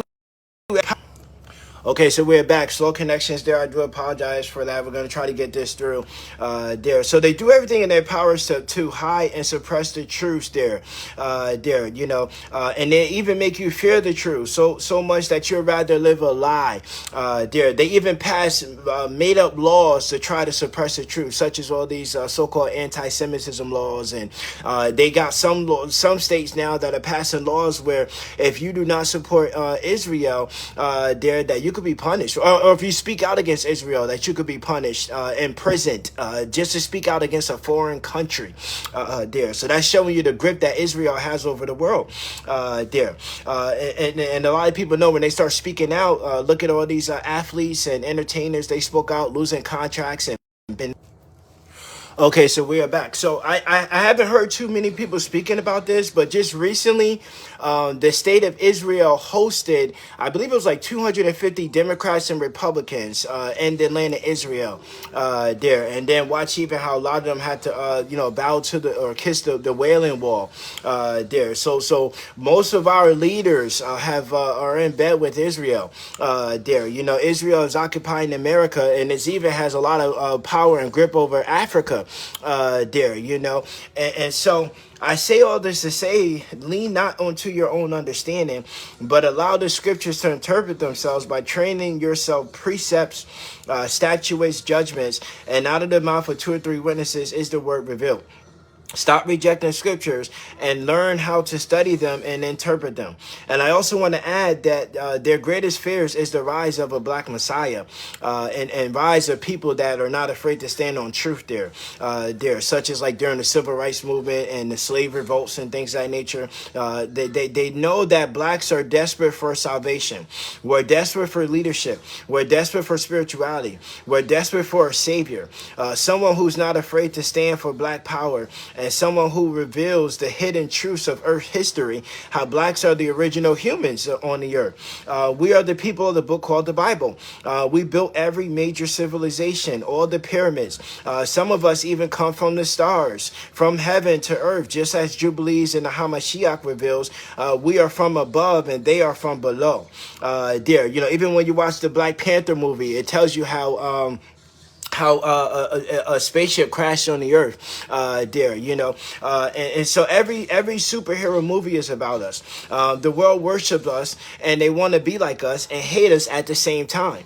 We gave the world all world knowledge, and many people in history you thought were white are really black there, such as like King James and the real queen and in England, George Washington and Beethoven. There's so many people there. And blacks were the original, and we ruled over Europe, Asia, Africa, the Americas. They told you the Vikings were not black, and there was many black Vikings there. King Arthur. The story of King Arthur was a black man. Blacks are so desperate for the truth, and they're desperate for a leader that speaks truth to power, even when and while being oppressed and rejected, as Isaiah chapter 53 reveals of the Hamashiach. John chapter 1, come unto his own, and his own received them not. So speaking out even when your own is rejecting you. And so the enemy knows we're desperate. So what they do is they supply and create our black leaders. The black church was started by Masons, and we know the God of Masons is Lucifer. So they never told us that Jesus was Lucifer. And we've been worshiping the beast and the false prophet and have his marks of the beast. The enemy created black colleges and black organizations. Even the NAACP was created by a black man. The Nation of Islam was created by a white man. The Nation of Islam was created by a white man named Fard Muhammad. They created, and now we have the Black Boule. Delta 9 and so forth. The enemy created the Nation of Islam and Elijah Muhammad to deceive us that he is the Elijah in the Bible, and that Fard Muhammad is Allah or God in the flesh, and Louis Farrakhan is the Messiah. And because they speak about hidden history, even though they twist their own doctrines trying to replace Jacob, they never tell you that Israelites are blacks, and not all blacks are Muslims. They never tell you Allah is really a fallen angel and not the Most High. They never tell you that they got all their information from Fard Muhammad, who came from Chaldea, which is also ancient Babylon, which gave birth to Egypt, which is why Islam and their Quran is like the Egyptian Book of the Dead. They all go back into Kemet, the Kaaba, the Kabbalah, and so this is what it's all about. They don't tell you these things, and all you see is so-called black unity, and the blind swallow it up. Why don't they tell you that we became Christians by slavery and Muslims by slavery, and not by birth? These are all 28 curses of serving gods of wood and stone. And it's because of disobedience of our forefathers And so Isaiah chapter 66 verse 4, I also will choose their delusions and will bring their fears upon them, because when I called, none did answer, and when I spoke, they did not hear, but they did evil before my eyes and chose that in which I delighted not. So when the Most High is sending Okay, so we're back. Still got this slow connection issue going on there. So this is what they do. You know, all these black organizations, the NAACP, My Brother's Keeper, Urban League, National Action Network, Black Lives Matters, was even started by a white man there. You know, they don't tell you these things there. And so, what happens is when the Most High sent forth his prophets there, and if you disobey the voice of the prophet, the Most High brings you judgment. He brings you strong delusions. He brings you curses and so forth. And so Malachi chapter 4, verses 1 through 6. For behold, the day cometh that shall burn as an oven, and all the proud ye and all that do wickedly shall be stubble. And the day that cometh shall burn them up, saith the Yahuwah of hosts, that it shall leave them neither root nor branch. But unto you that fear his name shall the Son of Righteousness arise with healing in his wings. And he shall go forth and grow up out of the cows of the stall. And ye shall tread down the wicked, for they shall be ashes under the soles of your feet. And the day that I shall do this, saith the Yahuwah of hosts. Remember ye the law of Moses, my servant. The last book in the so-called Old Testament is telling you to remember the laws of Moses, which I committed unto him in Horeb for all Israel, with the statutes and judgments. Behold, I will send you Elijah the prophet before the coming of the great and dreadful day of the Yahuwah. And he shall turn the hearts of the fathers to the children, and the heart of the children to the fathers, lest I come and smite the earth with a curse. So what's happening is, you have a lot of Christians out there who are selling the world that one of the two witnesses, John, they say this is John, they say John is the Elijah, has to appear before the Messiah appears in the end times, which is an incorrect teaching. Additionally, the Elijah of Malachi 4 is the Hamashiach and not another character. Along with the Hamashiach is the 144,000, the first fruits there.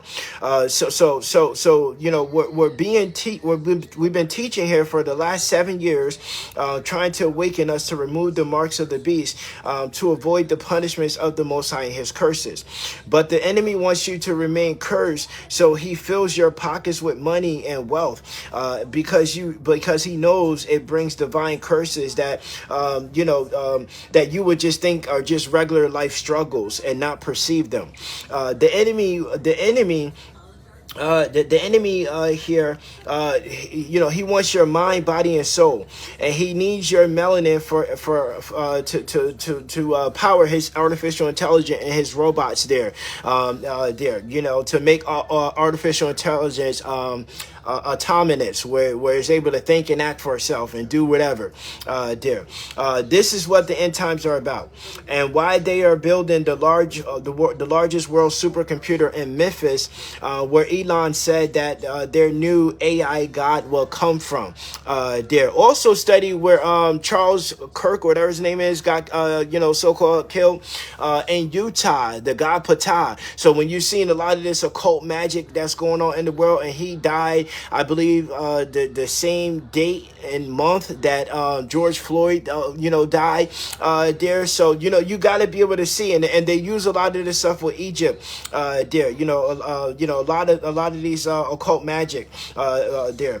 And so the Bible Belt of the South's 33rd parallel is where the majority of blacks in America lives, and they're building a supercomputer AI there. So we really have to wake up, my people. And then Trump just sent in the National Guard there to Memphis, and he's sending it to 19 states, majority Democratic states where we live there.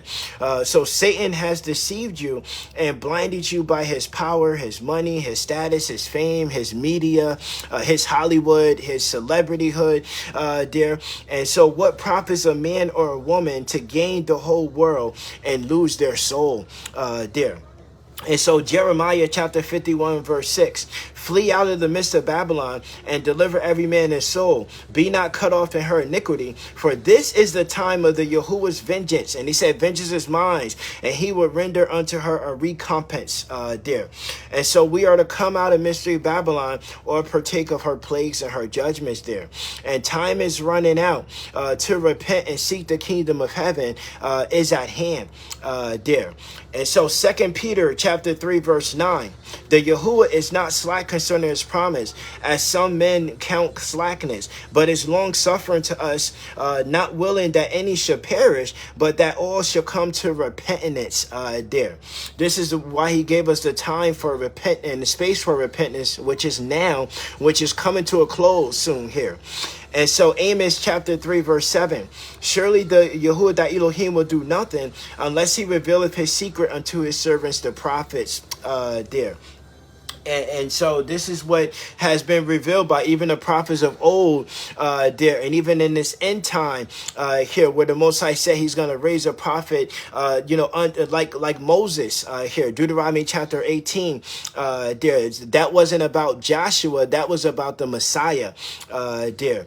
And so Matthew chapter 8, verse 10, when Yahusha heard it, he marveled and said to them that followed, verily I say unto you, I have not found so great faith, no, not in Israel. There, this is what I experienced when I talk to a lot of our people, a lot of my friends, a lot of my family. It's a lack of faith there. It's a lack of knowledge, a lack of wisdom, a lack of passion and desire to wrestle with the word of the Most High, to be able to understand it. And a lot of people fear what they don't understand. So because a lot of people don't understand the Most High, they don't understand our suffering. They don't understand how the Most High gets down there. They turn this into that fear becomes hate, because people start hating what they fear, and then it comes avoidance and then it becomes rebellion, because you want to get rid of what you fear and what you can't understand there. And this is why Hosea chapter 4 verse 4 verse 6, it says, my people are destroyed for lack of knowledge.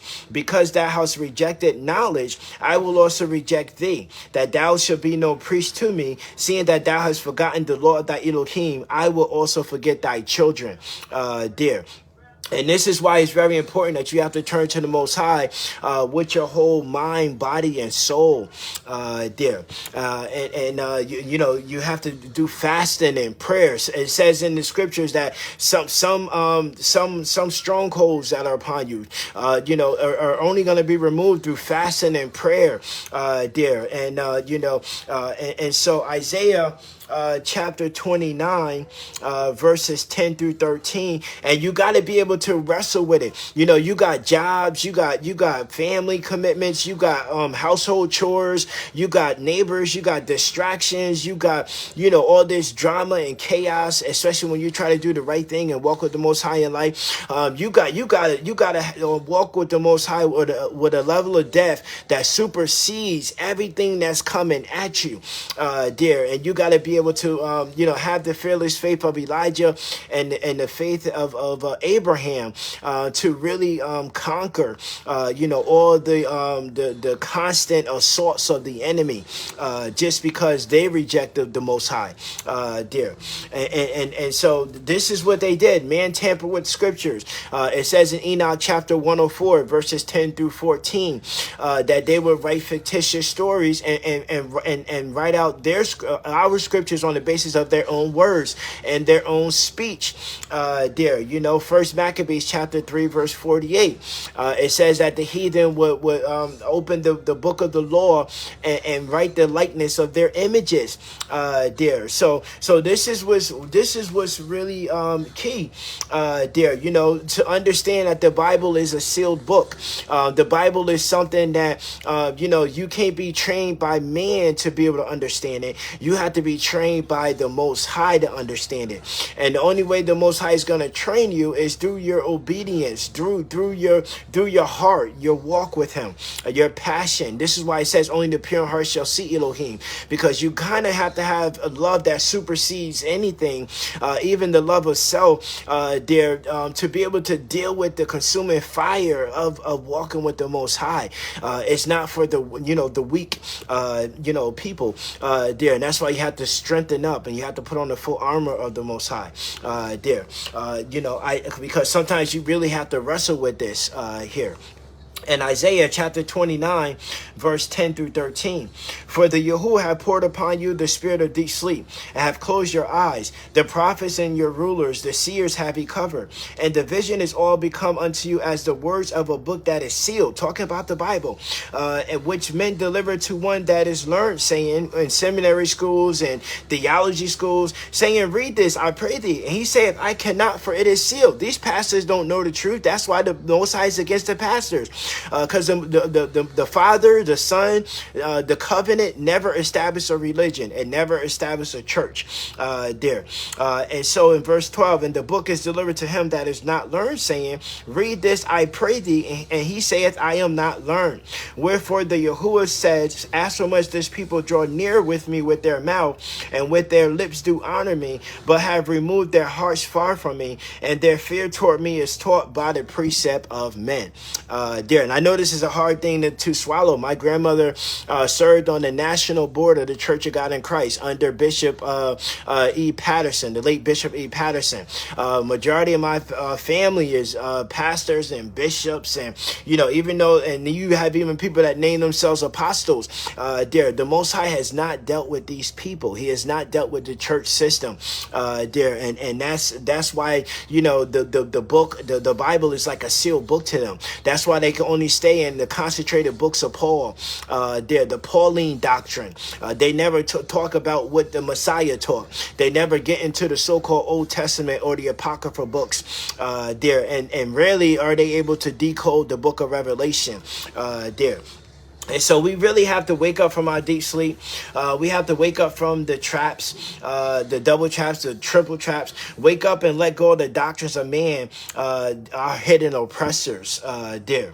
And so Ezekiel chapter 37, verses 9 through 15. And then said he unto me, prophesy unto the wind, prophesy, son of man, and say to the wind, thus saith the Yahuwah Elohim, come from the four winds, O breath, and breathe upon these slain, that they may live. And so I prophesied, and he commanded me, and the breath came into them, and they lived and stood up on their feet, an exceedingly great army. And then he said unto me, son of man, these bones are the whole house of Israel. Behold, they say our bones are dry, and our hope is lost. We are cut off from our parts. Therefore prophesy and say unto them, thus saith the Yahuwah Elohim, behold, O my people, I will open your graves, and cause you to come up out of your graves, and bring you into the land of Israel, not the state of Palestine, not Gaza, not the so-called Middle East, but into sub-Sahara Africa, the promised land of Shem, the richest lands that are on the earth. And you shall know that I am the Yahuwah when I have opened your graves, O my people, and brought you out of your graves, and shall put my spirit in you, and you shall live, and I shall place in you in your own land. Then, and this talk about the second Exodus here, the regathering, from America. America is not the promised land. And then shall you know that I am the Yahuwah, has spoken it and performed it, saith the Yahuwah. There.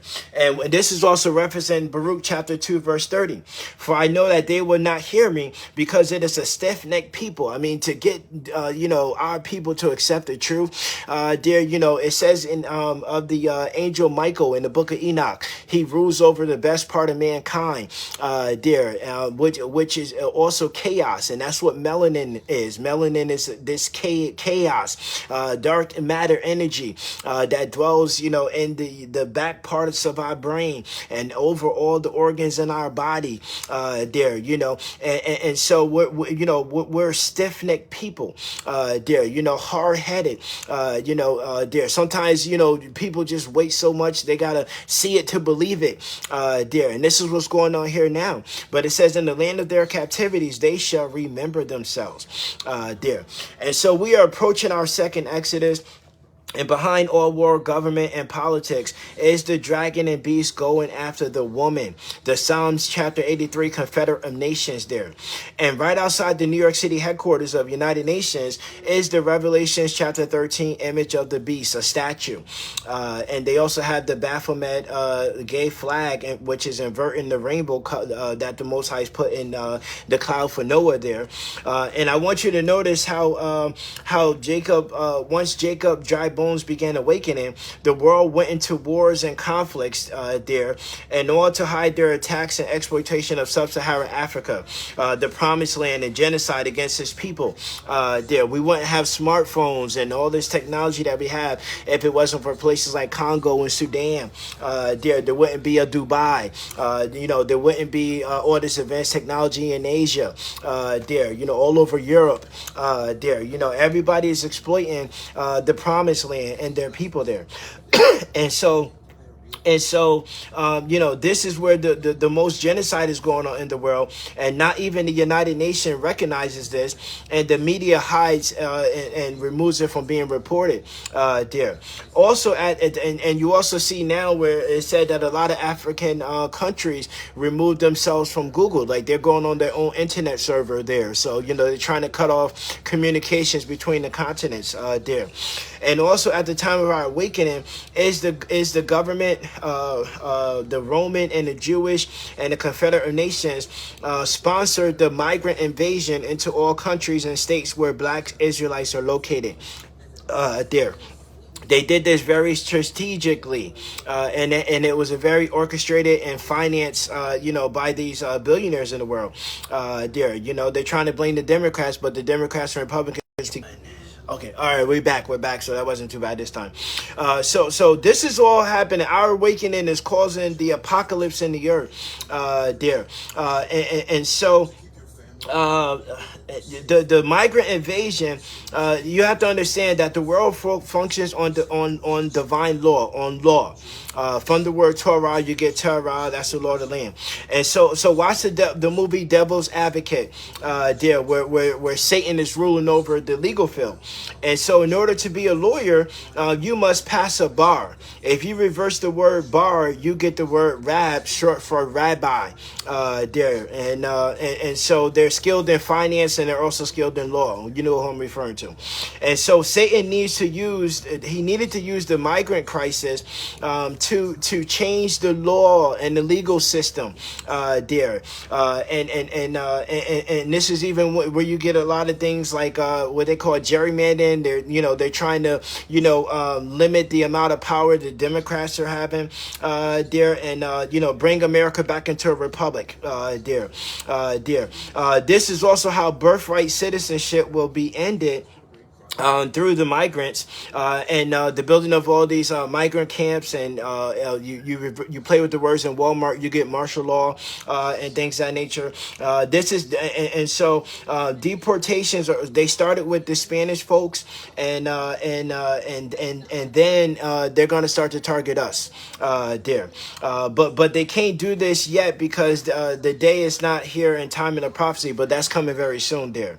And so Daniel chapter 12 verse 1, and at that time Michael shall stand up, the great prince which standeth for the children of thy people, and there shall be a time of trouble such as never was since there was a nation, even to that same time, and at that time thy people shall be delivered, everyone that shall be found written in the book. And verse 6 through 12. And he said to the man clothed in linen, which was upon the waters of the river, how long shall it be to the end of these wonders? And I heard the man clothed in linen, which was upon the waters of the river, when he had held up his right hand and left hand to heaven, and swore by him that liveth forever and ever, that it shall be for a time, times and a half. And when he shall have accomplished the power to scatter the power of the holy people, all these things shall be finished. And I heard but understood not. And then said I, O my Yahuwah, what shall be the end of these things? And he said, go thy way, Daniel, for the words are closed up and sealed till the time of the end. Many will be purified and made white and tried, but the wicked shall do wickedly, and none of the wicked shall understand, but the wise shall understand. And from the time that the daily sacrifice shall be taken away, and the abomination that maketh desolate set up, there shall be 1,290 days. Blessed is he that waiteth and cometh to the 2,305 and 30 days there. And so this a reference here in Isaiah chapter 49 verse 22. And it says, thus saith the Yahuwah Elohim, behold, I will lift up my hand to the Gentiles and set up my standard to the people, and they shall bring thy sons in their arms, and thy daughters shall be carried upon their shoulders. So what I'm posing here is a possibility that the second Exodus is going to occur in stages here. And the first stage is that the Most High is coming to gather the wheat and the first fruits to his secret protected location there. Then the tares will be deported back to sub-Sahara in tribulation. So you're going to see a separation between the wheat and tares there.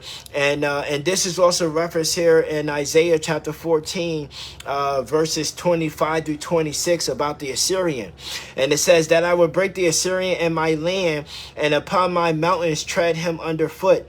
Then shall his yoke depart from off them, and his burden depart from off their shoulders. This is the purpose that is purpose upon the whole earth, and this is the hand that is stretched out upon all these nations there. So the Most High is going to save the tents of Judah first there. And there's a harvest for Judah when the Most High sets his captivity, as in the book of Hosea. And then Second Ezra chapter 13 reveals that the northern tribes are going to be joined to the Hamashiach. But then Jeremiah chapter 30 says, at the time of Jacob's trouble, Jacob shall be saved out of Jacob's trouble there. And he also said that he will not leave us together altogether unpunished. There. So the Hamashiach is coming to gather the wheat for the second Exodus, and there still will be bondage in Israel, and that's the tares there, the unrepentant Israelites, and that bondage is removed after 3.7 years of tribulations, and then comes another gathering before the final plagues of Revelation, which is Revelation chapter 16 through 19.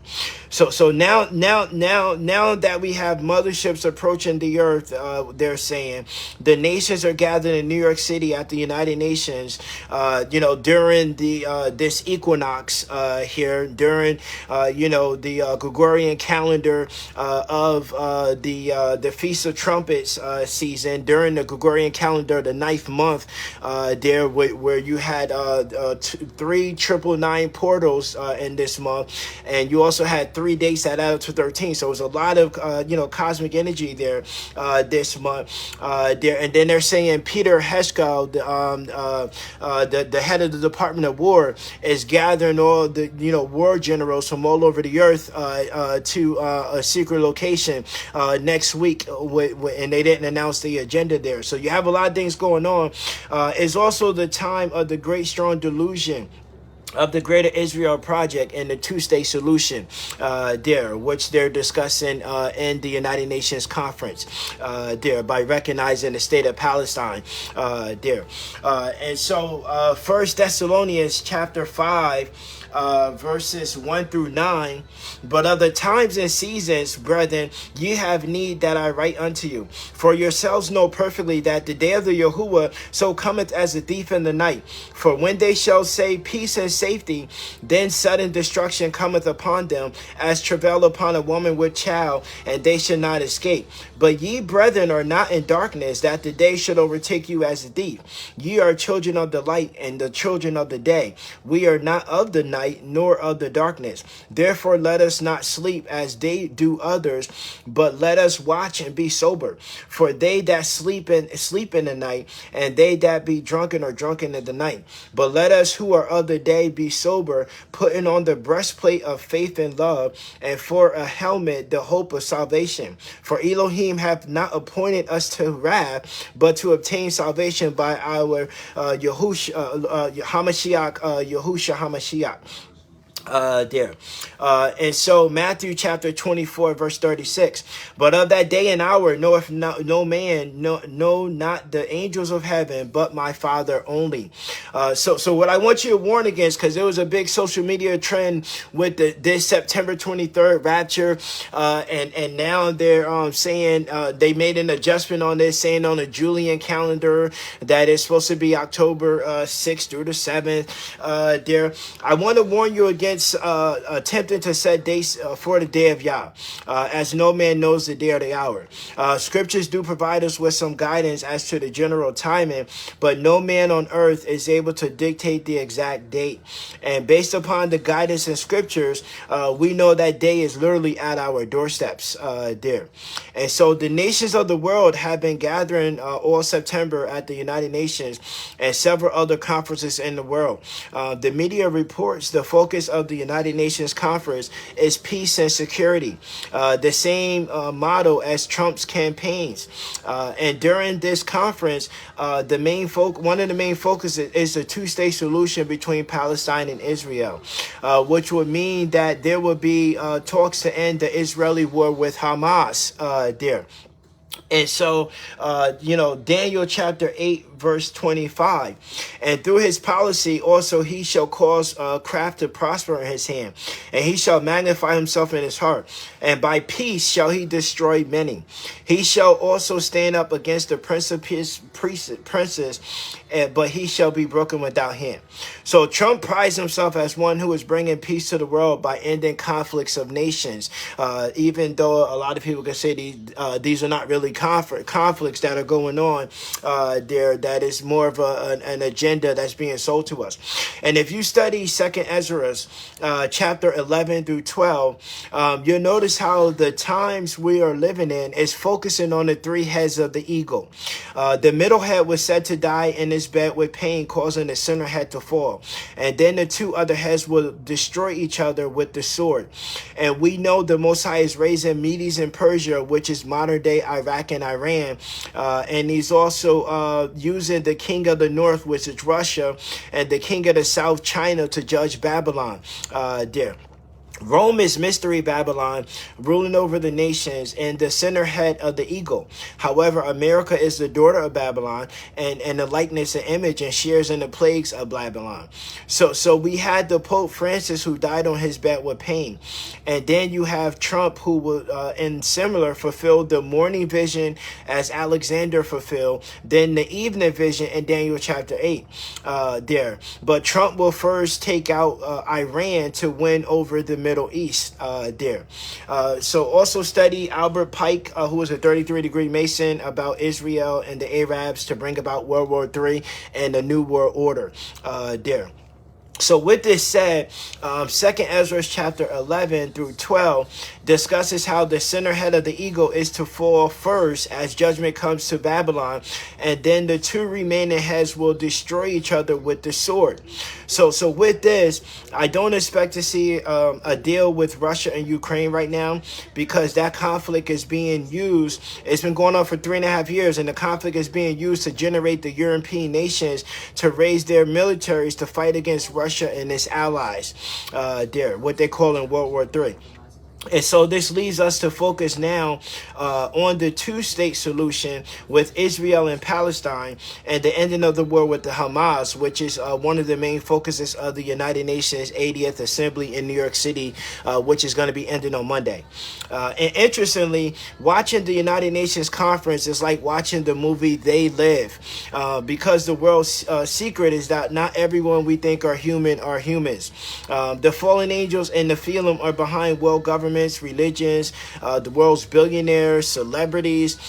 This is how they pass around for centuries. And when you study ancient pictures, modern celebrities look the same, just a new character there. And how even they look as if they don't age, or even look as if they age regress younger. I mean, look at Oprah there. And just as in the days of Noah, so shall be the coming of the Son of Man. And so we're discussing how the nations have been leaving the wars off they have with each other. And this is all tying itself into scriptures here regarding the revelation of the Hamashiach there. Because scriptures reveal when they cry peace and security, this signals the dragon goes after the woman, and those that have the power, have the testimony of Yahusha Hamashiach and keep the commandments of the Most High. And it all starts with the dragon and the beast going after the man rising from the sea in 2nd Ezra chapter 13, which is a hidden prophecy about the Messiah who is on the earth right now. And it was a prophecy that was only revealed to Enoch there. And so 2nd Ezra chapter 13, verse 21 through 38 there. It says, the interpretation of the vision shall I show thee, and I will open unto thee the thing that thou hast required. Whereas thou hast spoken of them that are left behind, this is the interpretation. No rapture there. He that shall endure the peril in that time has kept himself. They that have befallen into danger are such that have works and faith toward the Almighty. Know this therefore, that they which be left behind are more blessed than they be dead. This is the meaning of the vision, whereas thou sawest a man cometh out from the midst of the sea. The same, the seas meaning the people. This the same is he whom Elohim the highest have kept a great season, which by his own self shall deliver his creature, and he shall order them that are left behind. And whereas thou sawest that out of his mouth there came as a blast of wind and fire and storm, and that he held neither sword nor any instrument of war, but that the rushing in of him destroyed the whole multitude that came to subdue him, this is the interpretation. In verse 29, behold, the days come when the Most High will begin to deliver them that are upon the earth. And he shall come to the astonishment of them that dwell on the earth. And one shall undertake to fight against another, one city against another, one place against another, one people against another, and one realm against another. And the time shall be when these things shall come to pass, and the sign shall happen which I showed thee before. Then shall my son be declared, whom thou sawest as a man ascending there. So, the second coming is not the Messiah coming from heaven. He is ascending, meaning he is on the earth right now. He's going to be ascending to heaven when the mothership is revealing itself there. And when in verse 33, and when all the people hear his voice, every man shall in their own land leave the battle that they have one against another, and a innumerable multitude shall be gathered together, as thou sawest, willing to come and overcome him by fighting. But he shall stand upon the top of Mount Zion, and Zion shall come and shall be showed to all men, being prepared and built like as thou sawest the hill graven without hands. And this my son shall rebuke the wicked inventions of these nations, which for their wicked life are fallen into tempest. And he shall lay before them their evil thoughts, and the torments wherein they shall begin to be tormented, which are like unto a flame. And he shall destroy them without labor by the law, which is like unto me. There. So this ties in here to Revelation chapter 12, verses 1 through 5. There where verse 5, the after the birth happens, the son goes up to his throne. And then it also ties into Revelation chapter 17, verses 12 through 18. There, these are the nations that are gonna come after the Hamashiach there. It also ties into the sixth seal, which is a major earthquake unlike we have ever had before. And it leads to the second exodus of Jacob, there where we have the blackout, the darkness, and we have the killing of the firstborn, the last two plagues that remained there. And so it leads to the sounding of the seven trumpets, which Revelation chapter 8 through 9. The seven trumpets are about shutting down the ecosystem on the earth. Major catastrophes, major destructions, there are great famines, which will lead to the mark of the beast and the mark of the beast system. This is why you got to realize that your time is running out to repent. Because when this pops off, what's going to be left is just a fire. And it's going to be very difficult during this type of timing to turn to the Father and walk with the Father, because you're going to get more persecution than we're getting right now there. And this is why the Most High is saying to turn to him now and seek his ways there. And so Isaiah chapter 66 verse 16, for by fire and by his sword will the Yahuwah plead with all flesh, and the slain of the Yahuwah shall be many there. We also see 2nd Ezra chapter 8 verses 1 through 3. And he answered me, saying, the Most High hath made this world for many, but the world to come for a few. I will tell thee a similitude, Ezra, as when thou askest the earth, it shall say unto thee, that it giveth much mold, whereof earthen vessels are made, but little dust that gold cometh of. Even so is the course of this present world. There will be many created, but few shall be saved. It says, although your seed is as the stars of heaven, only a remnant shall return. Consumption is already decreed there. And so I also want to carefully discuss this here. This mark of the beast, again, this is for educational purposes only, with all the censorship on social media here right now. So Revelation chapter 13 and verses 1 through 9. And I stood upon the sand of the seas, and saw a beast rise up out of the sea, having 7 heads and 10 horns, and upon his horns 10 crowns, and upon his heads the name of blasphemy. And the beast which I saw was like unto a leopard, and his feet was like the feet of a bear, and his mouth as the mouth of a lion. And the dragon gave him his power and his seat and great authority. And I saw as if one of his heads, as if it were wounded to death, and his deadly wound was healed, and all the world wondered after the beast. And they worshipped the dragon, which gave power unto the beast. And they worshipped the beast, saying, who is like unto the beast? Who is able to make war with him? And there was given unto him a mouth speaking great things and blasphemy.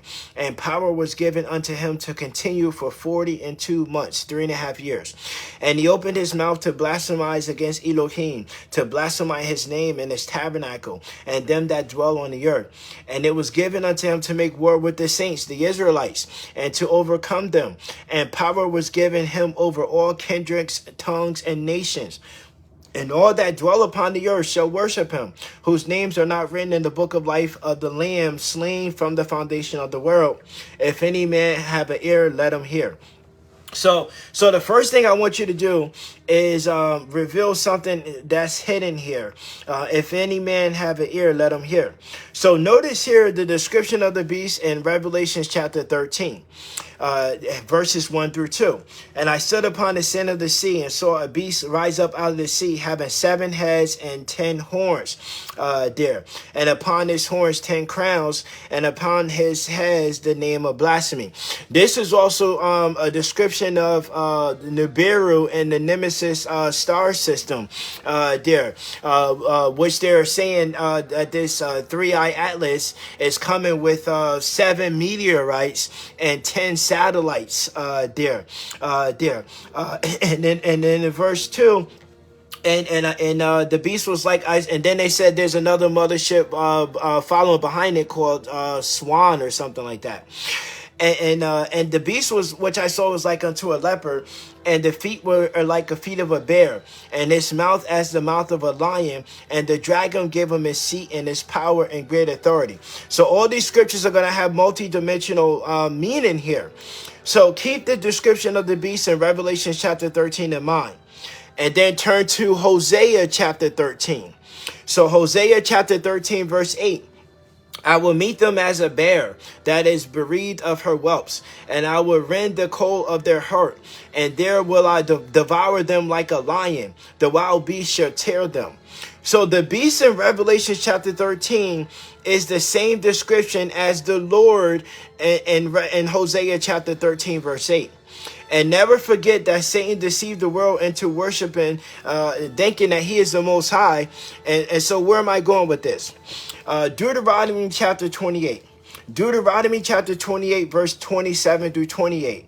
The Yahuwah will smite thee with the botch of Egypt, and with the emeralds, and with the scab, and with the itch, wherefore thou cannot be healed. The Yahuwah shall smite thee with madness, and with blindness, and astonishment of heart. So here's another mark of the beast deception of blacks. Since you don't study the book of Jasher and Jubilees, you won't receive this information that Israelites built Egypt, and the Egyptians only inherited Egypt. I mean, a lot of the Egyptian pharaohs were known for, writing history as if they built the pyramids. Like when they rose to power, they act like they did it there, even though it predated them there. And then they replaced place their gods that they're worshiping at that time there. And so since blacks want to identify with something, and Egypt is known for its greatness, many blacks feel that they are Egyptians and follow the Egyptian gods, thinking that they are our ancestors and our gods. And the world doesn't care, because you can call yourself anything, just don't call yourself a Hebrew or Israelite, even though that's what the slave manifest and the slave posters called us there. And Egypt wrote themselves into scriptures to deceive us. And that's why you have an Old Testament and a New Testament, an Old Test of Amen-Ra and a New Test of Amen-Ra. And then in Revelation chapter 22, verse 16, I, Jesus, have sent my angel to testify unto these things in the churches. I am the root and the offspring of David and the bright and morning star. And so this chapter 14, verse 12, how art thou fallen from heaven, O Lucifer, son of the morning? How art thou cut down to the ground, which did weaken the nations there? And we see how Jesus, really rose there to weaken the nations there. I'm just gonna hope that my phone is charging. Give me 1 second. Okay, how he was used to weaken the nations there. So Jesus tells us that he is Lucifer. He died at the age of 33. There's 33 degrees in masonry. Alexander of the Greeks died at age 33 after they conquered the world. And read the books of Maccabees, where the Israelites started worshiping the gods of the Greeks there. And they were worshiping Zeus at that time. Hey, Zeus, Jesus there. And so this shouldn't surprise us that Masons started the black church. And Jesus also tells us that he is Amen-Ra, Osiris of Egypt. Revelation chapter 3, verse 14. And unto the angel of the church of the Laodiceans write, these things saith the Amen, the faithful and true witness, the beginning of the creation of God. So the Lord in the New Testament and the Old Testament tells us that he is from the land of Egypt. There. Hosea chapter 13, verse 4. Yet I am the Lord thy God from the land of Egypt, and thou shalt know no God but me. There is no Savior besides me. This is the jealous God talking there. And so, this is how Egypt wrote themselves into scriptures there. And so Enoch chapter 104, verses 10 through 14, it reveals the tampering of scriptures. So when you talk about marks of the beast, it's in our thoughts and it's in our actions. It's multi-dimensional revelations there.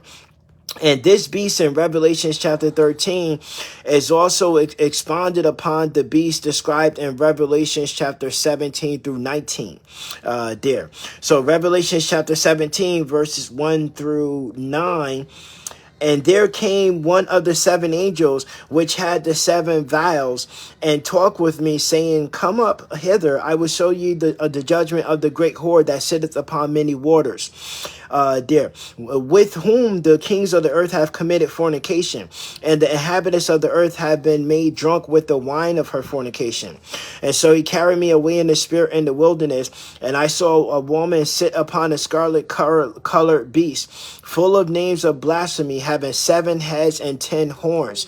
There, this is why when you look at the Pope, study the symbolism on his garments. He is telling you that he worships the Anunnaki there. And the fallen angels there. And the woman was arrayed in purple and scarlet color, and decked with gold and precious stones and pearls, having a golden cup in her hand, full of abominations and filthiness of her fornication. And upon her forehead was written a name, Mystery, Babylon the Great, the mother of harlots and abominations of the earth. And I saw the woman drunken with the blood of the saints, the Israelites, and with the blood of the martyrs of Yahusha.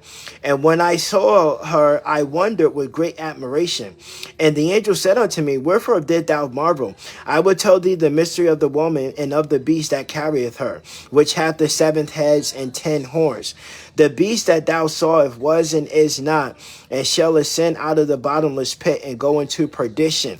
This is where you get Trump with the name Mar-Lago. Mar meaning the lake, and the Mar meaning the seas, and Largo means the lake. The beast that comes from the seas that goes into the lake of fire there. And so it says in verse 8, the beast that thou sawest was and is not, and shall ascend out of the bottomless pit and go into perdition.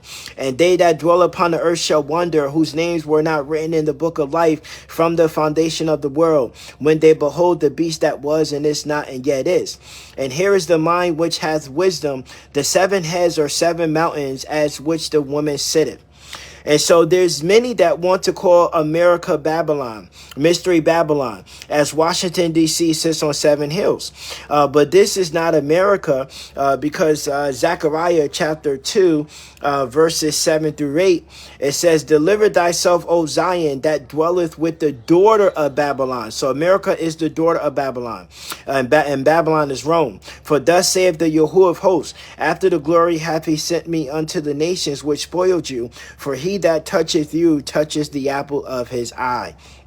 So Zechariah chapter 2 reveals the America is the daughter of Babylon. And so in Revelation chapter 17 through 19, Mystery Babylon is Rome, the 4th and the last beast there. Rome is a city built on 7 hills. Rome is Esau, and also the 4th and the last beast that's ruling the earth. So Rome is the beast described in Revelation chapter 17 through 19 there. And so Revelation chapter 17, verse 12 through 18. And the 10 horns which thou sawest are 10 kings, which hath received no kingdom on yet, but received power as kings 1 hour with the beast. These have one mind, and shall give their power and strength unto the beast. These shall make war with the Lamb, and the Lamb shall overcome them, for he is Yahuwah of Yahuwah, and King of kings. And they that are with him are called chosen and faithful. And he saith unto me, the waters which thou sawest where the whore sitteth are peoples and multitudes, nations, and tongues. And the 10 horns which thou sawest upon the beast, these shall hate the whore, and shall make her desolate and naked, and shall eat her flesh and burn her with fire. So to understand this, you got to tie this into 2nd Ezra chapter 13 there. These are the nations that's going to go after the Hamashiach, and they're going to be defeated. And then they're going to go after Babylon after that. And so verse 17, for Elohim had put in their hearts to fulfill his will, and to agree and give their kingdom unto the beast, until the words of Elohim shall be fulfilled.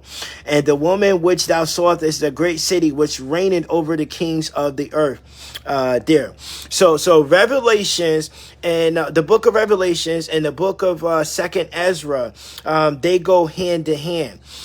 So even though Revelations is the last book in the Bible, it's not the end all be all say of end time prophecies there.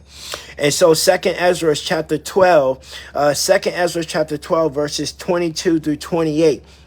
And whereof thou sawest 3 heads rising up, this is the interpretation. And his last days shall the Most High rise up 3 kingdoms, and renew many things therein, and they shall have dominion over the earth. And of these that dwell therein, with much oppression above all which that were before them. Therefore are they called the heads of the eagle. For these are they that shall accomplish his wickedness, and that shall finish his last end. And whereof thou sawest that the great head appeared no more, and in the center, it signified that one of them shall die upon his bed, and yet with pain. For the 2 that remain shall be slain with the sword. For the sword of the one shall devour the other, but at last shall he himself fall through the sword there. So this is going to tie into what happened with the Pope, Pope Francis, how he died on his bed with pain. Donald Trump, which is Mystery Babylon, and daughter of Babylon. You have Donald Trump, which is going to fulfill the vision in Daniel Daniel there, just as you have Alexander the Great, who conquered, and when he was done conquering, he passed away, and then his kingdom was split between his the people that led with him there. And so this gives rise to the Assyrian there, in these end time prophecies there. So when you're studying this, I want you to consider studying Revelation chapter 17 with Revelation chapter 12 through 13, and also with 2nd Ezra chapters 11 through 13, or 11 through 16, I should say, there. And then you also study that with Daniel chapter 2 through 12 there. These all tie together to give you a more clearer picture to what's going on here. And I did many in-depth videos on this and more, which Facebook removed over 36 recent videos on my timeline there, and even many videos before that. So be sure to scroll my timelines. You'll find the links to my YouTube channel, where I now have the most videos online, yet the less amount of followers on my YouTube channel there. So the links are going to be in the description of this post, and there's also going to be on my timeline there.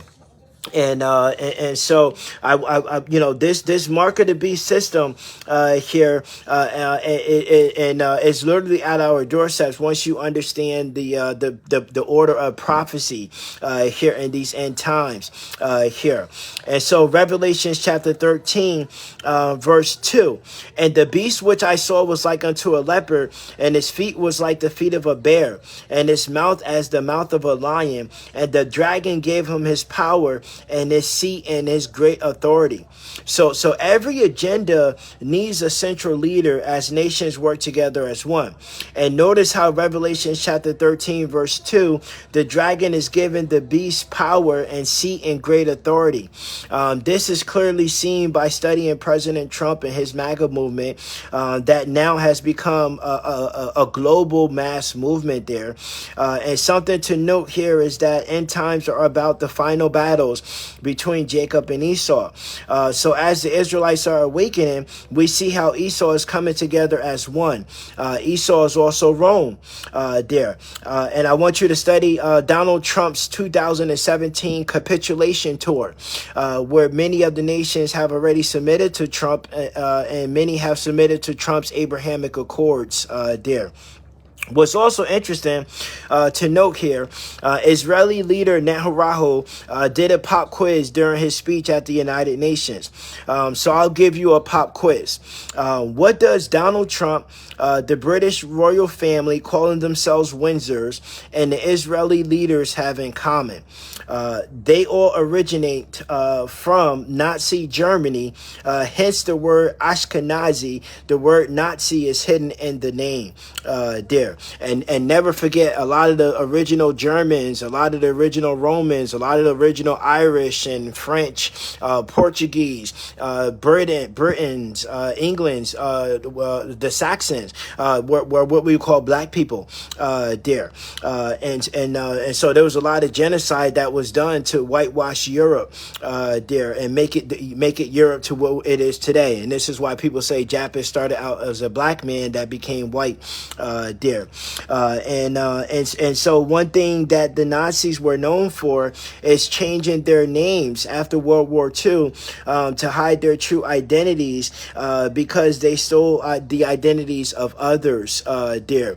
And when you're watching the Nazis, I want you to watch a movie called The Boys from Brazil there, where they had intentions in making clones of Hitler to appear in many different ages until the Third Reich had rose again out of the ashes there. And then compare the picture of Hitler to the Netanyahu leader there. And they look very similar there. So before Trump becoming Trump, his last name is German, Drump, DRUMPF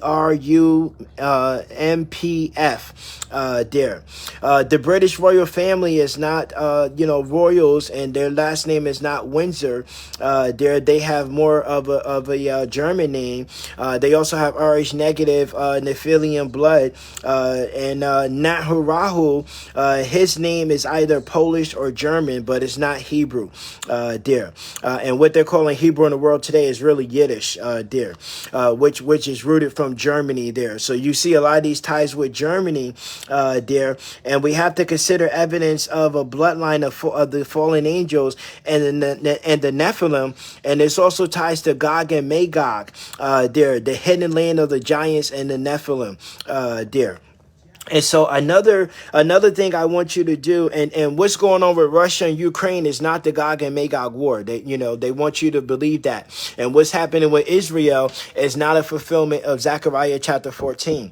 And what's happening with this thing being called World War III is not a fulfillment of the War of Armageddon. There. So these are some delusions and some strong delusions that are going on here to deceive you here in these end times, there, and so Rome is And another thing I want you to do is understand that Rome is ruling over all the nations of the earth right now, which, these governments are more like corporations, fictional corporations there, and operating and functioning on sea-time maritime law. And so right here in the Western world, Rome is hiding itself between North and South America. You have what's called Mexico, and if you compare the Mexican flag to the flag of Italy, you'll see how Rome is hiding itself, through Mexico, and this is where a lot of the major drug cartels are located. There, Rome is also, and then if you study the original blacks the original South Americans were who they called the Olmecs. The Olmecs were Hebrew Israelites that came from Africa there, long before the transatlantic slave trade there, and established many of the Native American tribes, the Indian tribes that you see in America, long before when the Moors got expelled from Spain in 1492. The Israelites were already ruling here in the Americas there. And so in 1492, when the Moors got expelled from Spain, and then you have a few years later, you have Christopher Columbus following them from Spain there.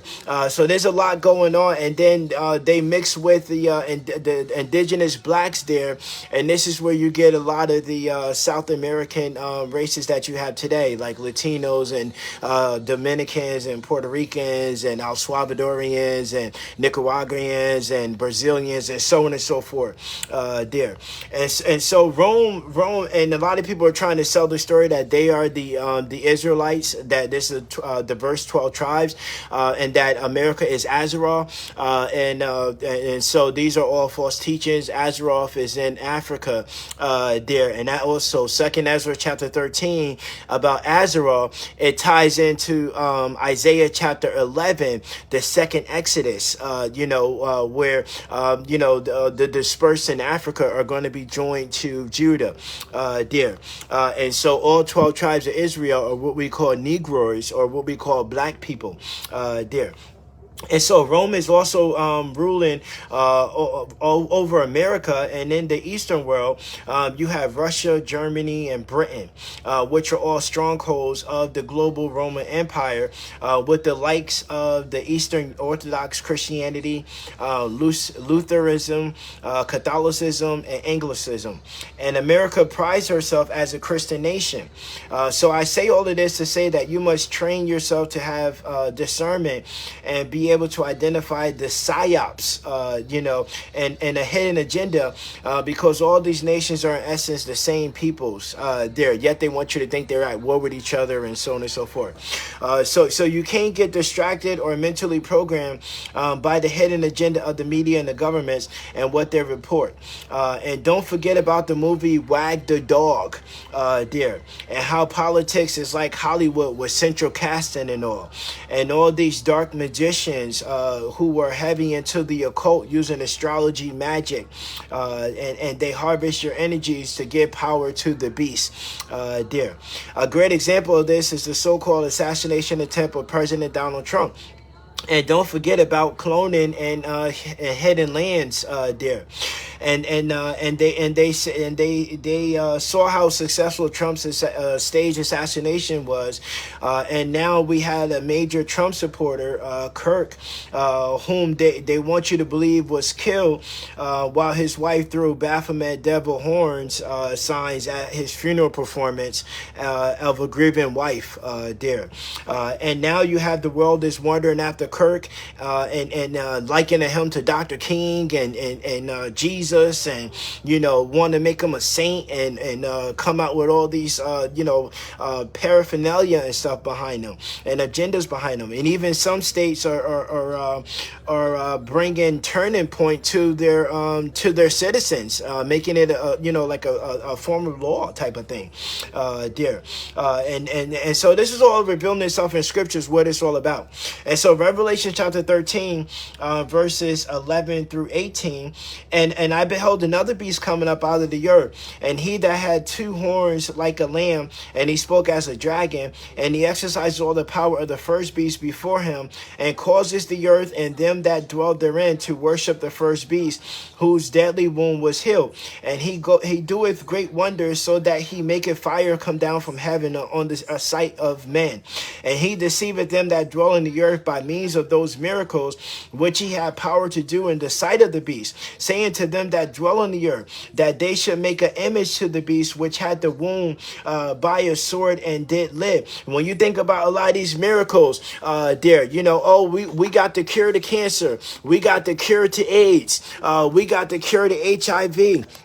We all these, we got med beds and all these, these miracles, there. And he had power to give life unto the image of the beast, that the image of the beast should both speak and cause that as many would not worship the image of the beast should be killed.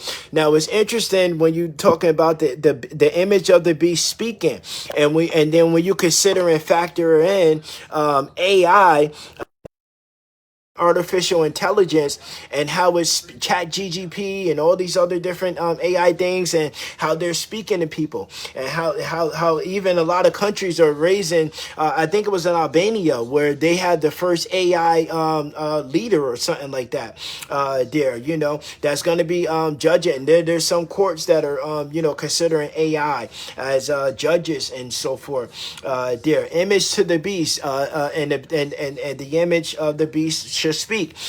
President Donald Trump is coming out with cell phones there, and we know all these cell phones, just like the computer devices, the tablets, just like the televisions, they're black mirrors there, used in ancient time for sorcery and conjuring there, spirits and things of that nature. There's a movie called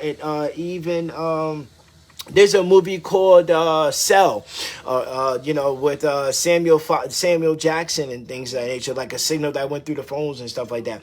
But it says in verse 15, and he had power to give the life unto the image of the beast, that the image of the beast should both speak and cause that which as many would not worship the image of the beast should be killed.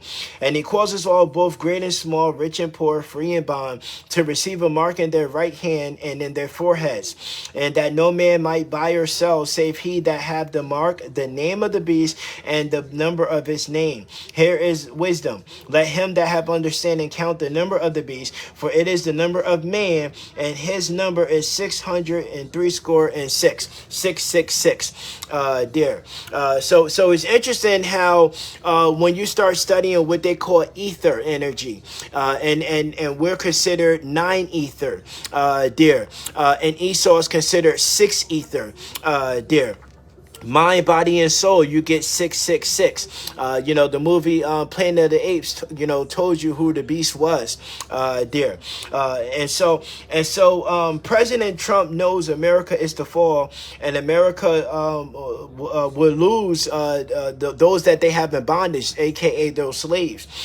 So the Israelites who will be having their curses removed, reclaiming their birthrights in Exodus to sub-Sahara Africa, the biblical promised land of Hashem, which is why America is posturing and positioning themselves in the so-called Middle East and all throughout Africa, and their Greater Israel project. Trump will usher in the false prophet, which is the Jewish Messiah. So remember, they're calling Donald Trump the Son of Man, and they're separating the Son of Man from the Son of God, or the Son of Yah. They say Trump, the Son of Man, is going to usher in the Son of God. So Trump is going to usher in the false prophet, which is the Jewish Messiah. And this is why you have all these talks about a so-called third temple and so on and so forth. And this is when the beast system goes into full effect. And one thing to note here is the rise of the Jewish Noahide laws and the rise of the Islamic Sharia laws, aka Medes and Persia. Additionally, a historical study of the coat of arms and family crest will reveal how the black Moors submitted to the beast after they were expelled from Spain and came to America. And this is revealed on the back of dollar bills, showing a Moorish government with the pyramid and the all-seeing eye, and a Roman government with the United States Great Seal there. And so it shows how, you have, what we will call sellouts of our own people there. And this is why a lot of the Moors are trying to tell you that America is the promised land, when scriptures are telling you that the promised land is sub-Sahara Africa there. And they're telling you to,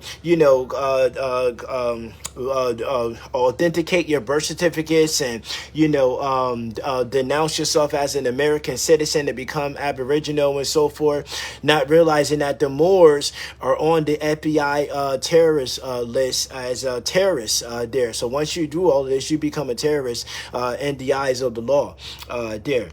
So these are all the mass deceptions that are going on against us there. Anything to try to get you from claiming your identity and your birthright there. And so Matthew chapter 24 verse 37, but as in the days of Noah were, so shall also the coming of the Son of Man be. So when you're discussing the mark of the beast, you must know where and who the mark of the beast is coming from, and that is the fallen angels there. Satan came to the earth with 1/3 of the angels in heaven, and Azazel came to Mount Hermon with 200 fallen angels. And the Mount Hermon with Azazel, the stone where they signed their pact, that's in the British Museum. So people who call this science fiction, there's actual history behind this stuff. And so they made it with man in attempts to produce their bloodline scene. This is where Esau comes in after the flood and Cain before the flood. And also, if you study studies of aliens such as the Greys it's said that they are a dying species and have been tampering with DNA to try to create a hybrid species to extend their lifestyle of their lives there. And I also want to add here for you to study the 1700s through the 1800s there. What's called the Tartaria reset there, and the mud flood reset there. These were not what we call Europeans. These were the Israelites. This was a melanated, global, highly advanced civilization that went through a reset during this time. And studied the war. Back then they had world fairs, and they had baby incubators that were said to age babies in minutes to make them into like adults and things of that nature there. And then if you study all the orphanages throughout the earth there, and then study the Ukraine, which is the only place on the earth right now that has orphanages right now. And all the immigrants are exiting Ukraine into all the nations throughout the earth. And we know Ukraine is ancient Khazaria there. And even President Zelensky, on his black sweater that he wears all the time, the logo on his sweater is the logo of Khazaria, and it's the same as the Baphomet, the same logo there. So they're telling you who their God is. And so Khazaria is where the modern Jews come from. That's why they call themselves Khazars and they're not children of Shem because they call themselves Ashkenaz, which goes back to Genesis chapter 10, the seed of Japheth and so you have to be able to see through all of these deceptions there. But what's happening is that the Nephilim spirits, they need bodies. So after the flood, a lot of them became demonic spirits there.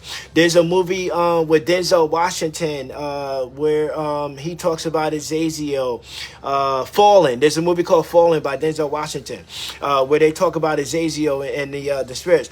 So the Nephilim spirits need bodies, host bodies. We call it like demonic possession and the sort.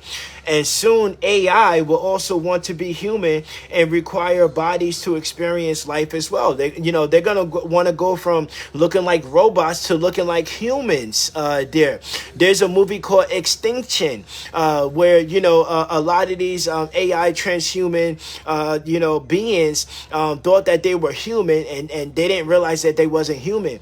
That they were merged with technology. AI continues to grow and expand, AI is going to want to go from looking like robots to looking more human, with human-like skin and, and features and things of that nature there. And so, to experience life here on earth. And this is where you must study the book of Enoch and all the secret sciences of the fallen angels that they taught man because behind AI is the fallen angels there. And so these are the rebellious ones, and they seek to manifest a presence on the earth as they launch their final war against the Most High and his chosen seed of Jacob. And this is where AI and robotics comes in, and also where the mark of the beast comes into play. It's part of the hidden agenda of the mark of the beast because they seek to remove every trace of the creator and what makes a person human and replace that with something artificial. They're tampering with the DNA and genetics to merge man with technology. And this is where Daniel comes in. So Daniel chapter 2, verses 32 through 33. This image head was of fine gold, his breasts and his arms of silver, his belly and his thighs of brass, and his legs of iron, his feet part of iron and part of clay. So the mark of the beast is presenting itself as we are in coming from the iron legs and entering the 10 toes, which are part iron and part clay. The iron represents Rome and the clay the Israelites, revealing that many Israelites forsake the holy covenant and became as Gentiles there.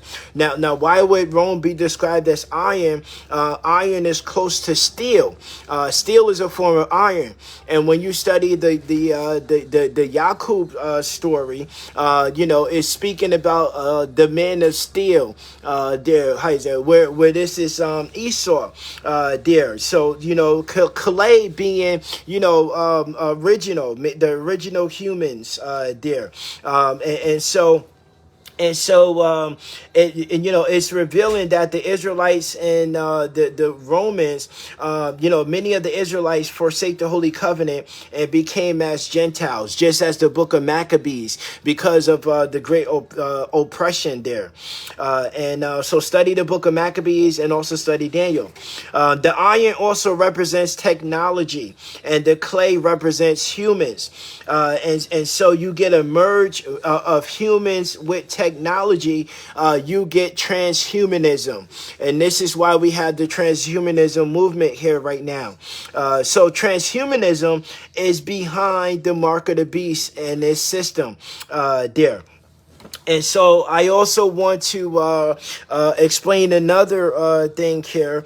In Second Ezra's chapter 16, Second Ezra's chapter 16 verses 14. Wow, that's a lot there. Okay, Second Ezra chapter 16 here. Read over this. I'm just going to paraphrase some, looking at the time here.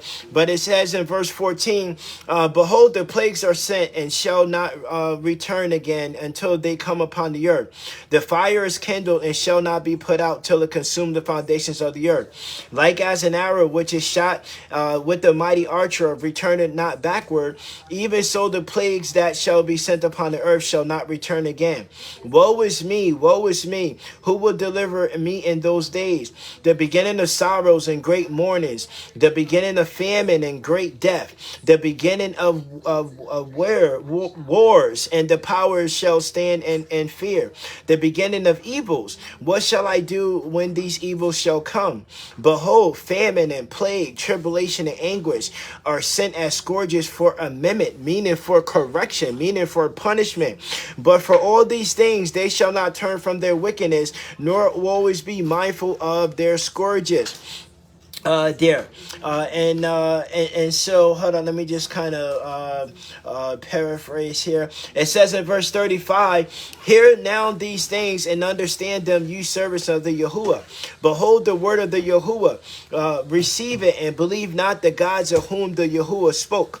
Behold, the plagues draw nigh and are not slack, as when a woman with child in the ninth month bringeth forth her sons, within 2 or 3 hours of her birth great pains compass her womb, which pains when the child comes forth, they slack not a moment. So when the Hamashiach, when they come after the Hamashiach, 2 Ezra chapter 13, and the mothership is revealed itself, this is when you're going to see all these plagues come just even more profoundly there. And so it says in verse 40, O my people, hear my word, make ye ready to battle, and to those evils be as pilgrims upon the earth. And it says in verse 67, behold, Elohim himself is the judge. Leave off from your sins and forget your iniquities, to meddle no more with them forever. So shall Elohim lead you forth and deliver you from all trouble. So you have to repent in order to be pulled from your trouble. You have to come into obedience to the laws and the commandments of the Most High, and then he will pull you from your trouble there. And then it says in verse 70, for there shall be in every place in the next cities a great insurrection upon those that fear the Yahuwah. They shall be like madmen, sparing and destroying those that fear the Yahuwah. For they shall waste and take away their goods and cast them out their houses. Talk about massive homelessness there. Then shall be known who are my chosen, and they shall be tried as gold in the fire. And it says, hear ye, O my beloved, saith the Yahuwah, the days of trouble are at hand, but I will deliver you from the same. Be ye not afraid, neither doubt, for Elohim is your guide, and the guide of them who keep my commandments and precepts, saith the Yahuwah Elohim. Let not your sins weigh you down, and let not your iniquities lift you up. There. Woe unto them that are bound with their sins and covered with their iniquities, like as a field is covered with bushes, and the path thereof covered with thorns, that no man may travel through. It is left undressed, and it is cast into the fire, meaning the tribulations, to be consumed therewith. There. And so because the day of the Most High vengeance is at hand, it's also the time of salvation for Jacob. But the Most High is saying you must repent and turn to him in truth and in oneness, in order to be gathered from your tribulations.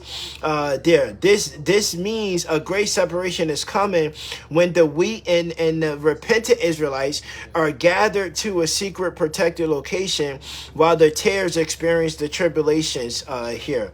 And what this is revealing is that many will become homeless and jobless, and it will be a difficult time to live, all because you don't listen to the Most High and repent on time, when the time and space of repentance is open to you. So this is why people are having that theme saying that the ark doors are closing soon, and you're running out of time to repent. This is why I try to do these videos here for you. There. And I want you to notice here, Revelation chapter 12, verse 17. And the dragon was wroth with the woman. And one thing I want to say before I go into that, there is that a lot of people that I know, I mean, I was a financial advisor for 19 years, one of the top advisors at all the firms I worked at. There, I seen a lot of people with money. Money cannot buy you happiness.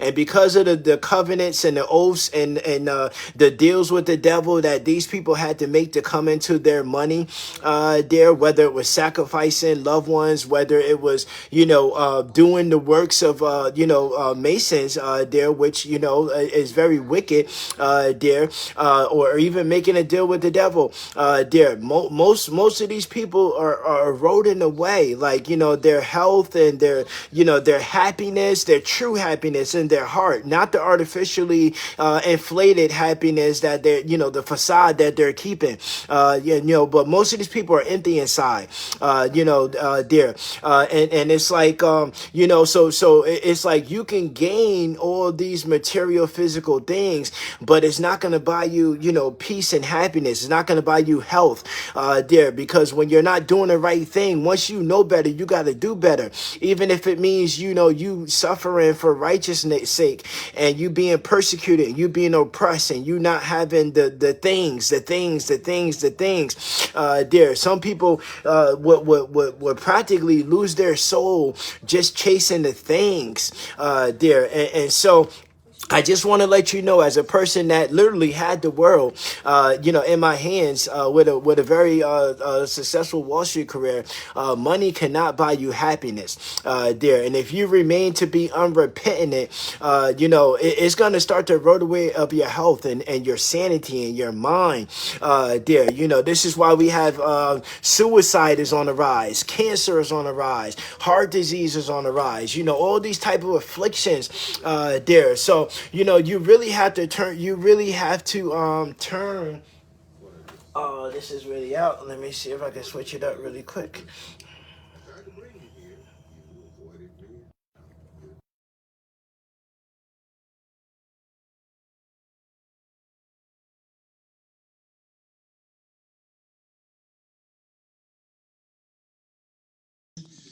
Okay, hang on 1 second. We have another message. Okay, I'm getting all psyched.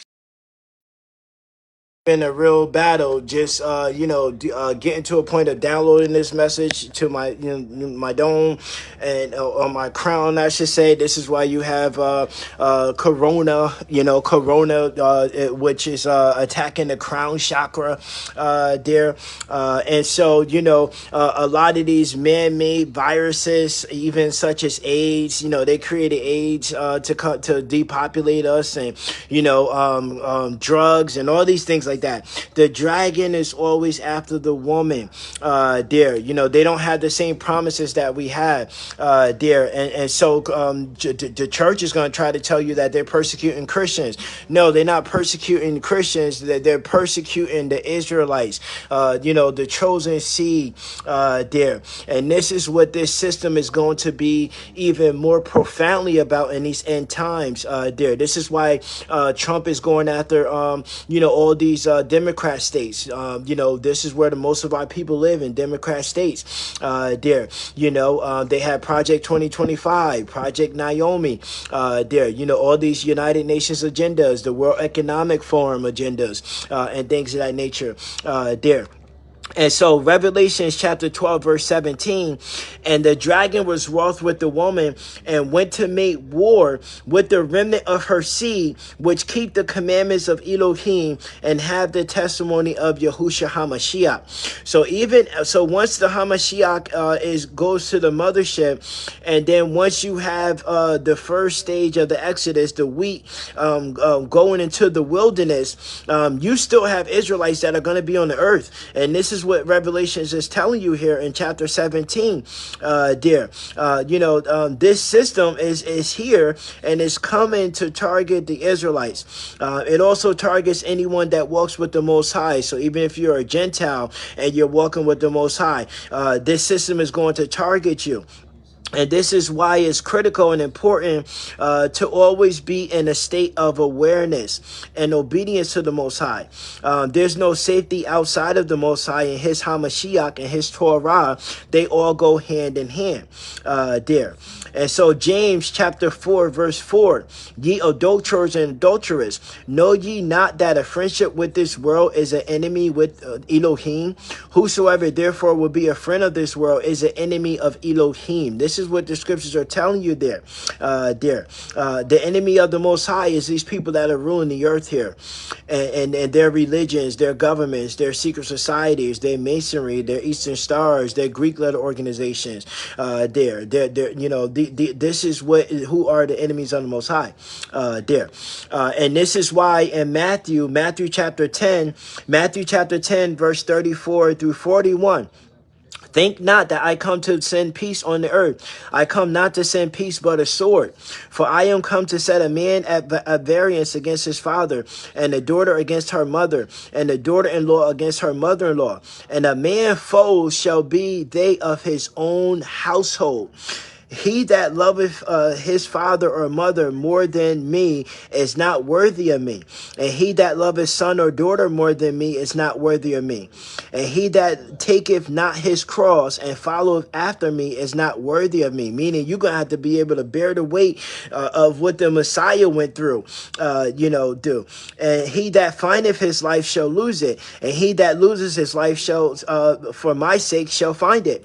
He that receiveth you receiveth me, and he that receiveth me receiveth him that sent me. He that receiveth a prophet in the name of a prophet shall receive a prophet's reward. And he that receiveth a righteous man in the name of a righteous man shall receive a righteous man's reward. There. So I want you to watch all of those Left Behind movies there. They tell you what's going on in the world with these movies there, how we live in this Truman Show there. We are just characters on the stage fulfilling the scriptures there.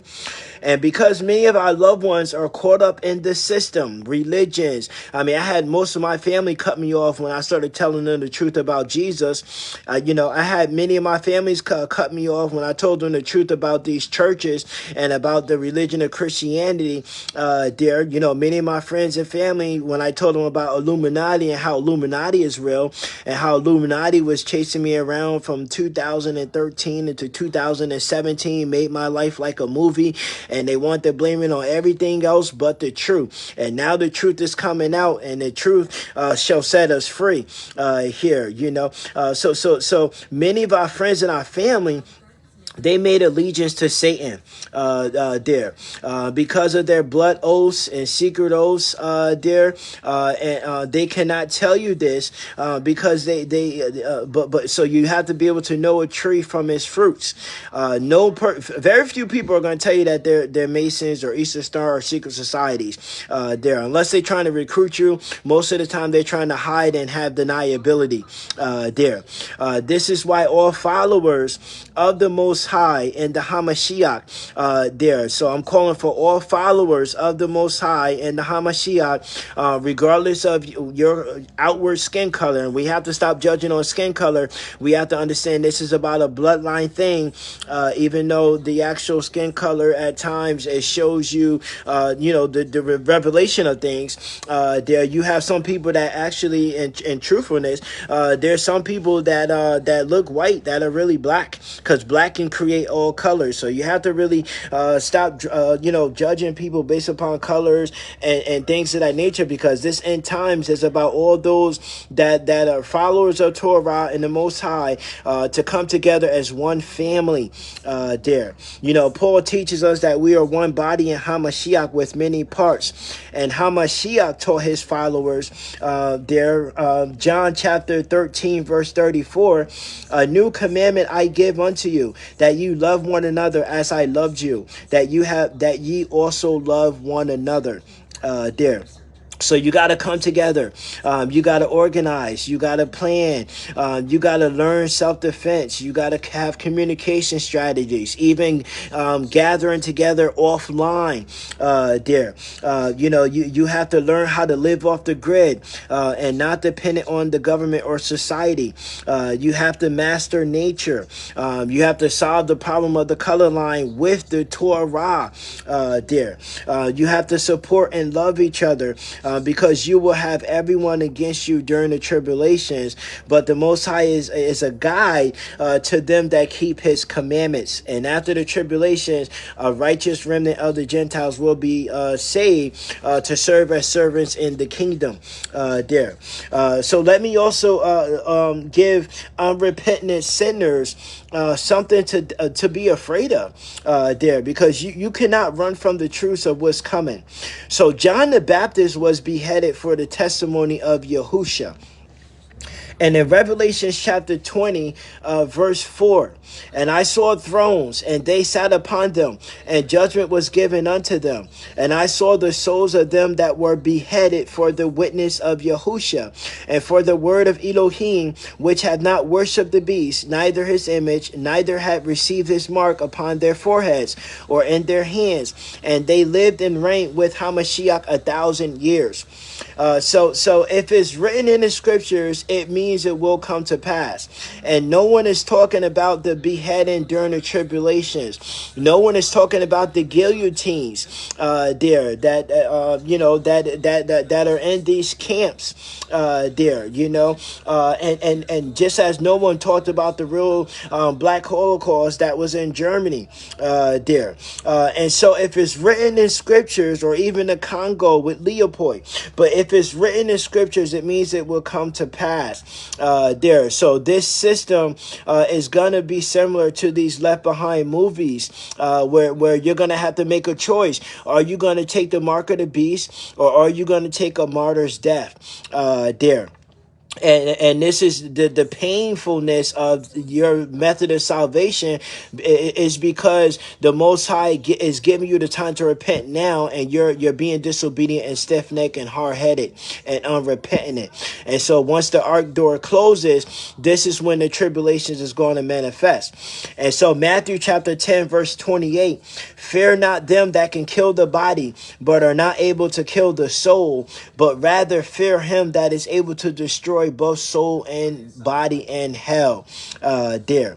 And so John chapter 15 verse 13, it says, no greater love hath no man than this, that a man lay down his life for his friends. So are you gonna have to prove yourself? Are you a friend of the Most High and the Hamashiach there? Are you an enemy of this, or are you a friend of this world there? And then it says in Matthew chapter 24 verse 13, but he that shall endure unto the end, the same shall be saved there.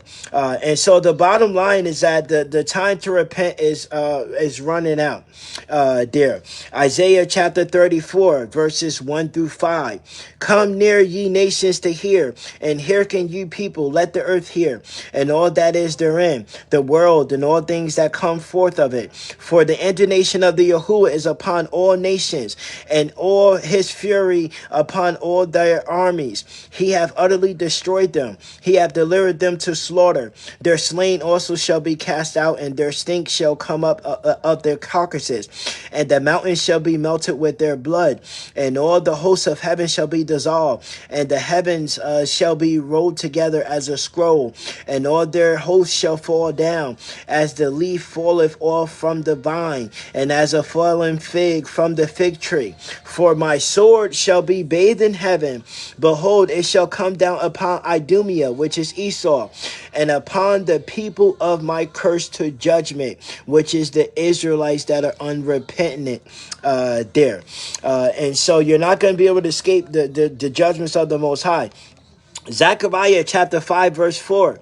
I will bring it forth, saith the Yahuwah of hosts, and it shall enter into the house of the thief, and into the house of him that swear falsely by my name, the Romans, the Jews, the Catholics, the Christians, the Muslims, there.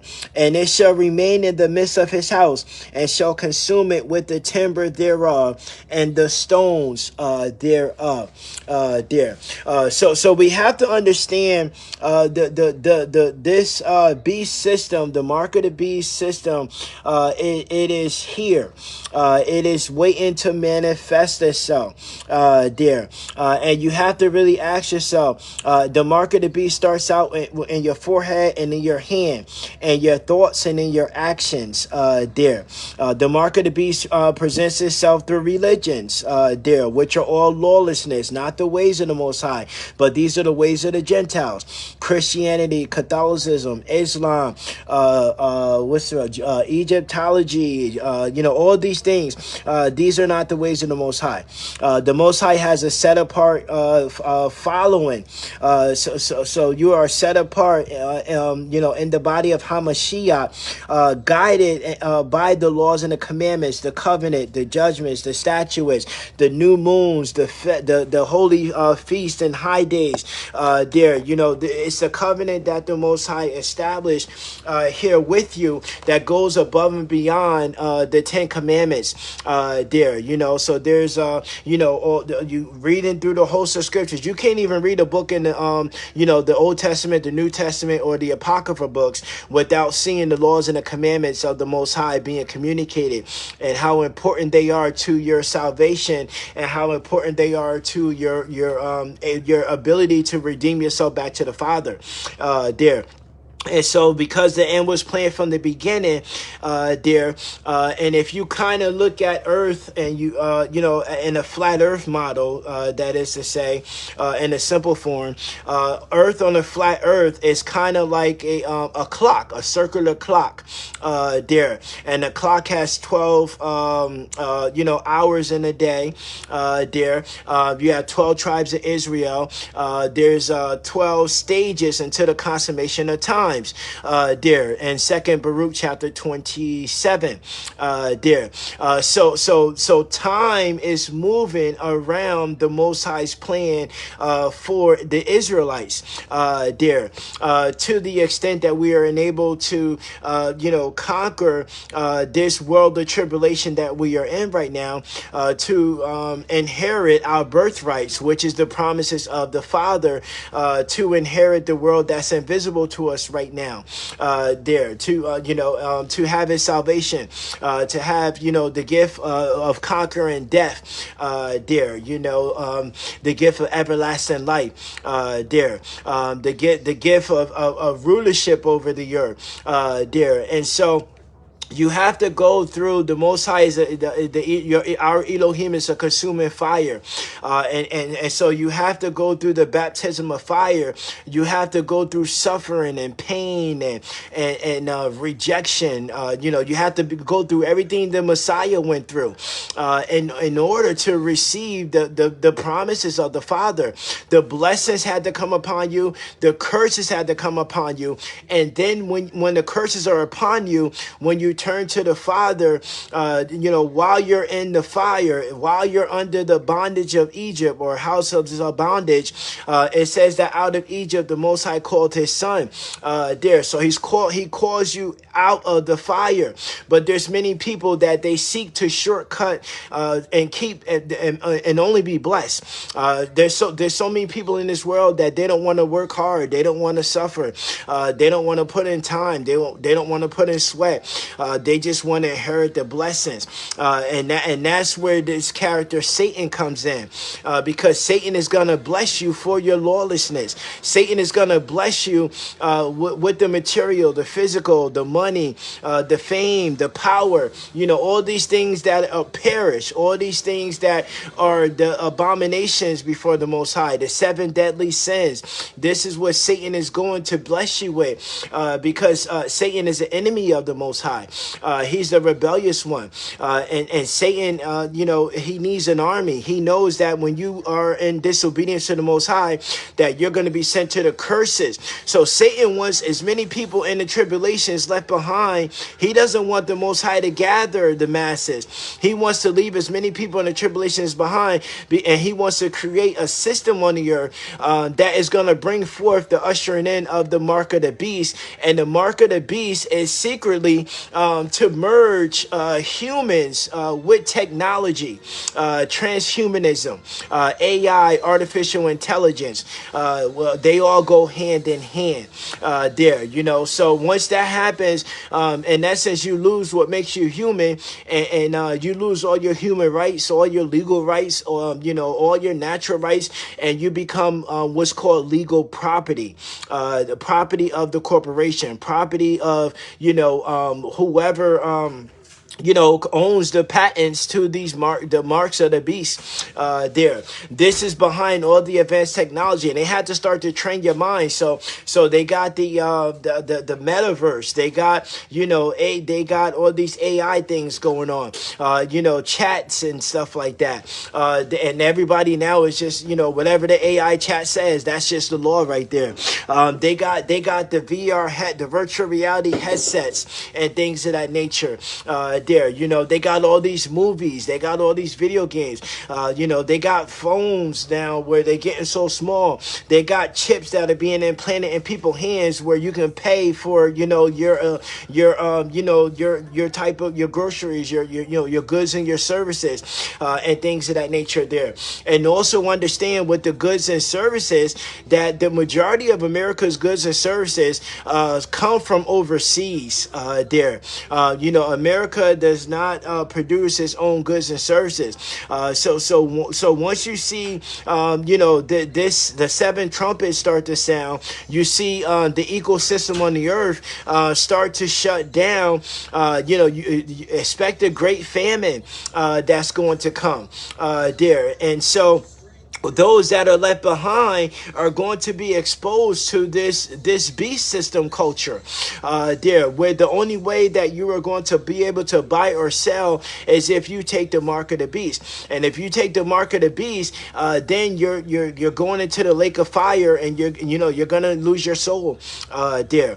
And this is why you have to turn to the Father now, because what's good, imagine those that are being hard-headed and stiff-necked, and those that are constantly procrastinating and thinking they got time, and constantly making excuses about this, and rather than seeking out the Most High day in and day out, and prioritizing your life right now to understand that your fight for your soul, we are at war right now. It's a spiritual war that's going to manifest to a physical war there, and if you're not changing, there's a time and a season for all things under the sun. Read the book of Ecclesiastics there. So if you're not changing your focus right now and being narrow-minded focus on your salvation there, and if you fail to repent in time, then you're going to be left behind in this tribulation, and it's going to be a horrible time on the earth. It's going to be even more if you can't repent right now.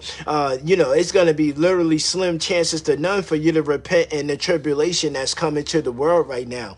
And just because you identified and awakened yourself to be identified with the Israelite identity, the people of the book, the chosen seed, just because you are a chosen seed by bloodline, it doesn't mean that the Most High is gonna forgive your sins if you remain in your sins. If you remain unrepentant, you're gonna go through the fire of tribulations, and the fire is meant to burn away all the lesser things about you, and give birth to your higher nature, which is your higher self, your soul there. And so we are a spirit in sense.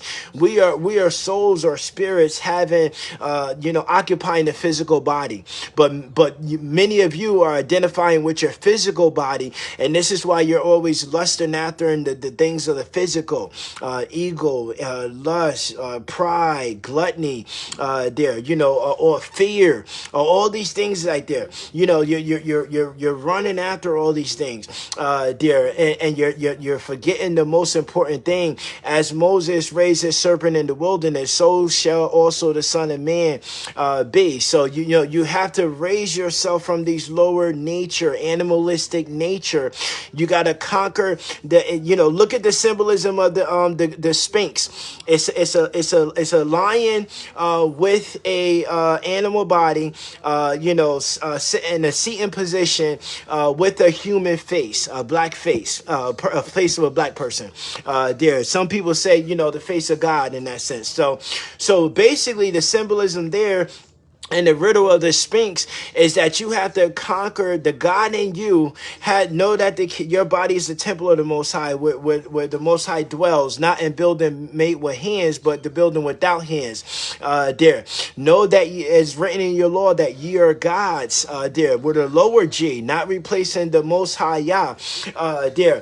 So you have to conquer. Use your experience in life in this physical body. You have to conquer the spirit in you has to conquer the physical, the vessel that is inhabiting at this time, if that makes sense to you. But many of you are just focused on pleasing the flesh, pleasing the ego, pleasing the carnal mind, and you're missing out on the true reward, which is the spirit, the renewing of the mind, the renewing of the soul. That is the purpose of life, and that is the purpose of the Torah, to bring you through the baptism of fire, so you can burn out and extinguish all the lower and lesser qualities of yourself, and to become one, mind, body, and soul with the Father, but knowing and doing that's going to bring the danger, that's going to bring the tribulation, that's going to bring the suffering, that's going to bring the persecution, that's going to bring you being hated above all people, for the Most High and for His Hamashiach namesake.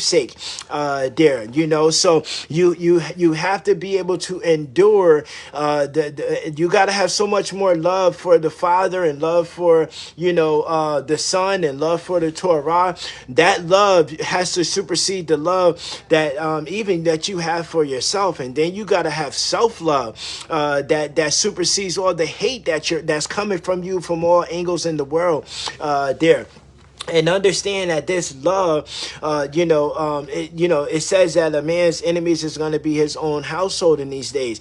A lot of our family members, some of these folks you're not going to be able to reach. Some of these folks are so stiff-necked. Some of them are so deep in sleep. Some of them are slow to reject knowledge and wisdom. To the extent that they're perishing inside. And so this is why it says the man folds his own household. Think about those Left Behind movies when family members were reporting other family members to the system saying that they didn't have the mark of the beast. Think about all the family members that sitting back and doing witchcraft and sorcery, on the righteous, aka the black sheep of the family. Think about all the family members that are involved in masonry, witches and warlocks that are working in capacity with the enemy So you have to be able to understand that once you walk with the Most High, it is not going to be an easy walk in the park for you.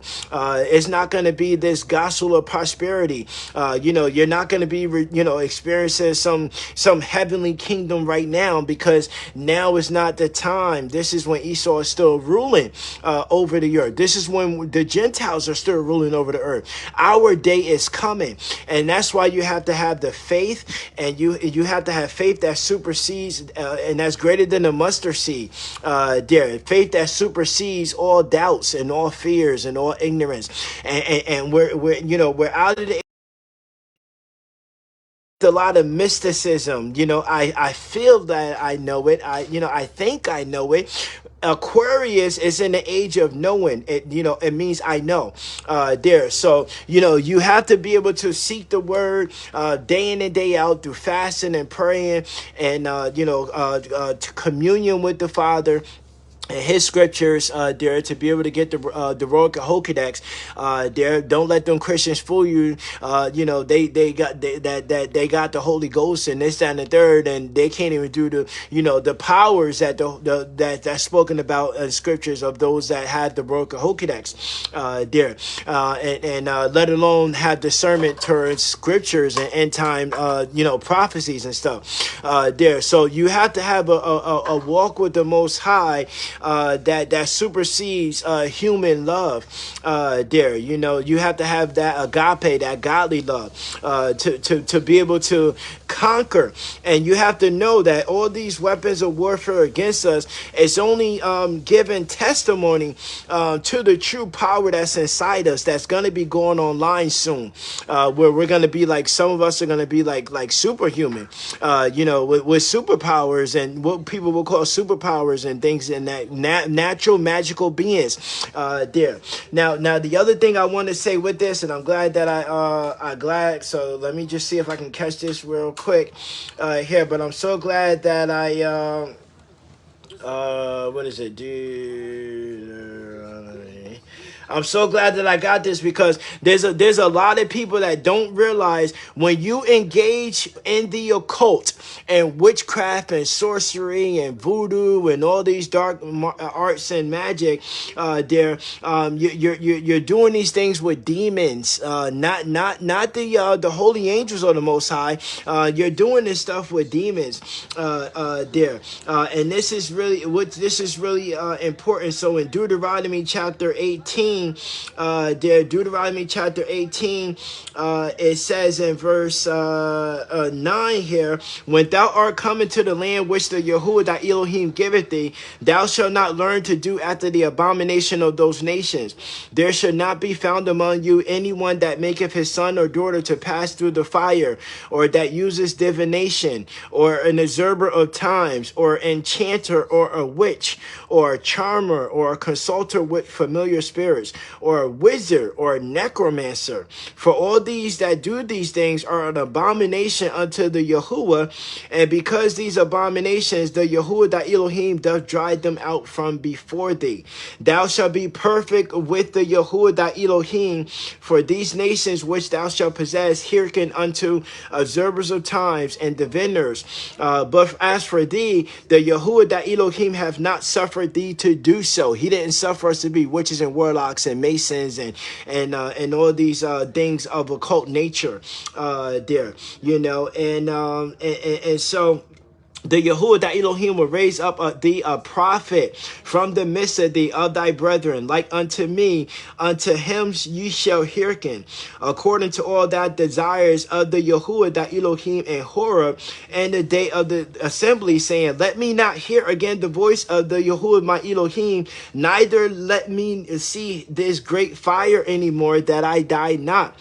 And the Yahuwah said that they are well spoken, which they spoken. I will raise them up a prophet from amongst their brethren, like unto thee, and will put my words in his mouth, and he shall speak unto them all that I shall command him. And it shall come to pass that whosoever will not hearken unto my words, which he shall speak in my name, I will require it of him. But the prophet which shall presume to speak a name and my name, which I have not commanded him to speak, or that shall speak in the name of other gods, even that prophet shall die.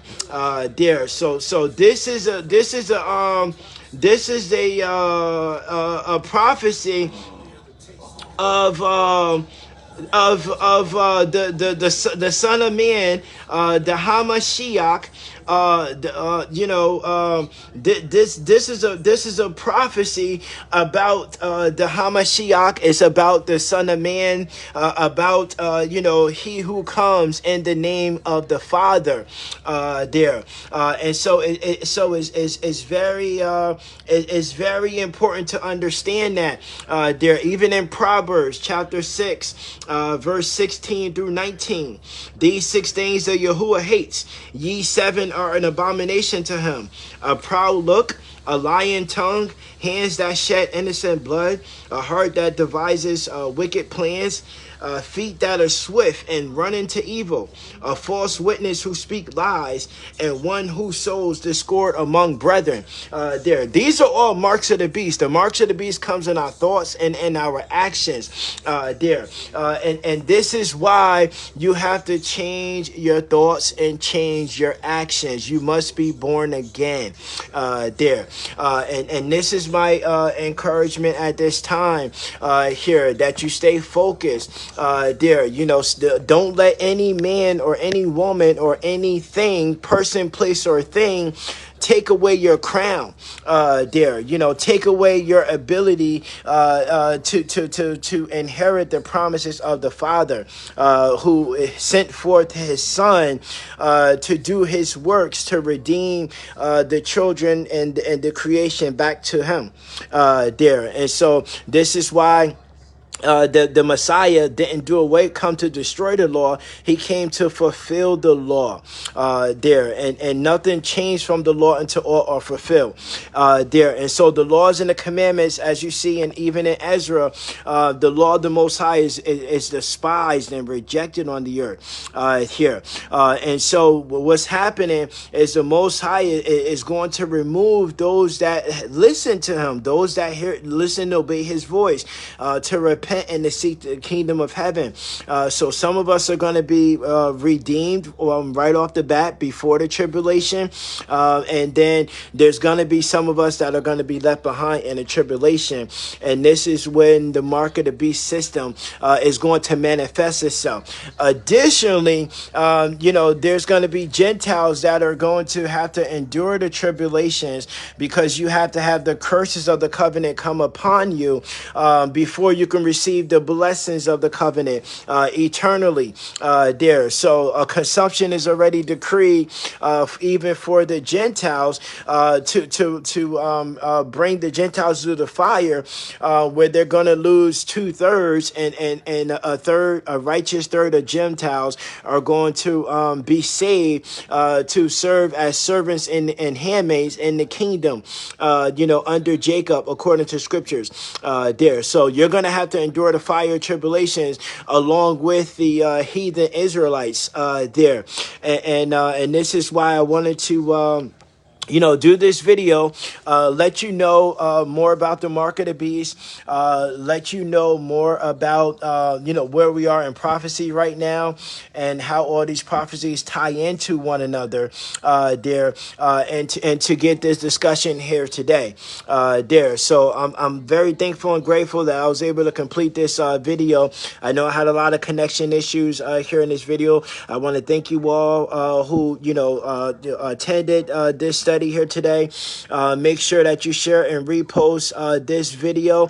The most important thing I can say to you all here as well is that Facebook removed many videos off my timeline. It's so sad, because if I were to type these posts up and it looked like a book in an actual post form, many of you won't even read it So, I have a lot of videos. I mean, they literally, for me to do each video takes me about, between the downloading and the isolation and the prayer and the fasting and so on and so forth, it takes me almost like 20 hours to do each video. And so most of these videos are on my YouTube channel, where I have the most videos now. I think I have like 36 or so on YouTube, whereas I only have like 3 or 4 on Facebook. So what that means is that you have to kind of be, stop rejecting knowledge there. Search my timeline, click the link to my YouTube channel, go on YouTube, subscribe to the channel, study the videos and get this this knowledge often, because there is so much information to intake and to decipher, and it really is going to take your time and your dedication there. So stay focused with that. The other thing I would say there too, again, just in some general housekeeping, make sure you turn on Facebook notifications when I go live. Follow my pages there. Follow my backup pages, because I woke up one morning and they suspended my account, this account right here, and I was able to get it back restored there. So even my account, all you're gonna see on my account is teaching of the word, and I dedicate myself, and I risk even losing all my accounts and my contacts and all this stuff just to do these works. So make sure that you're studying the information, you're sharing and reposting this information, spread the word. The Messiah is on the earth right now, and the day of Yah is this time when he is to be revealed, and that day is literally coming. It is at our doorstep there. So stay watchmen, stay on guard, all women and children, help the poor, help the needy, help those that are less fortunate there. And start coming together as one. All followers of the Most High, you has to come together as one there, and start thinking about your brethren, the northern kingdom and tribes that are over in Africa right now, that are in sub-Sahara and Congo and Kenya and Botswana, Uganda, Zimbabwe, Ghana, Namibia, South Africa. South Africa is Sodom and Gomorrah, Revelations chapter 11 and chapter 13. South Africa is the tents of Shem, there where Jerusalem is being trodden down to the time of the Gentiles is being fulfilled. So think about your brethren. They're they're desperate for a word over in Africa there, because you have Levi and Judah in America, and we are the first fruits of awakening there. So there's not too many laborers in the field with the Most High that's over in Africa, the continent there. So start spreading this message over there. Start spreading it to the four corners of the earth there, and spread this to your groups and all your contacts, and and things of that nature, and make these posts go viral there. So I'm gonna post this post on my timeline. Just make sure that you come back to my timeline and you actually like and interact with the actual post there, so then it could break the algorithms, and then they can get even more exposure there. And so these are the final moments, the final hours where our redemption really draws near there. And so I want to thank you all for tuning into this video here. We're going to almost the midnight hour there, but our day is drawing near. You got to be able to have the faith, and you got to be able to have the obedience, and you got to be able to have the vision to endure there and seek the kingdom of heaven there, because it's literally at hand there. So thank you all for tuning in with this video here, and again, make sure you scroll through my timelines there, follow my pages, follow my backup pages, and study all the videos that are out there there, and if you send me a message on Facebook Messenger, I'm gonna try my best to try to get an opportunity to get to my messages, because I have so many messages even from years of being backed up. But I'm always being focused on just teaching, getting the word out there, because that's what's more important right now, getting these messages out there. So make sure you share and repost these videos on my blogs, on my posts. And again, thank you all for tuning in. Stay on guard, stay fearless faith. Never fear the enemy, because the enemy fears you. That's why they're turning to AI and artificial intelligence and the fallen angels. But understand, once you tap into the power power that's inside of you, greater is it within you than anything that is within the world. There. So change your thoughts, change your actions. Understand there's power, there's life and death, and the power of the tongue. There. And as a man thinketh, so shall he be. There. So this is why you have to change. You have to be born again.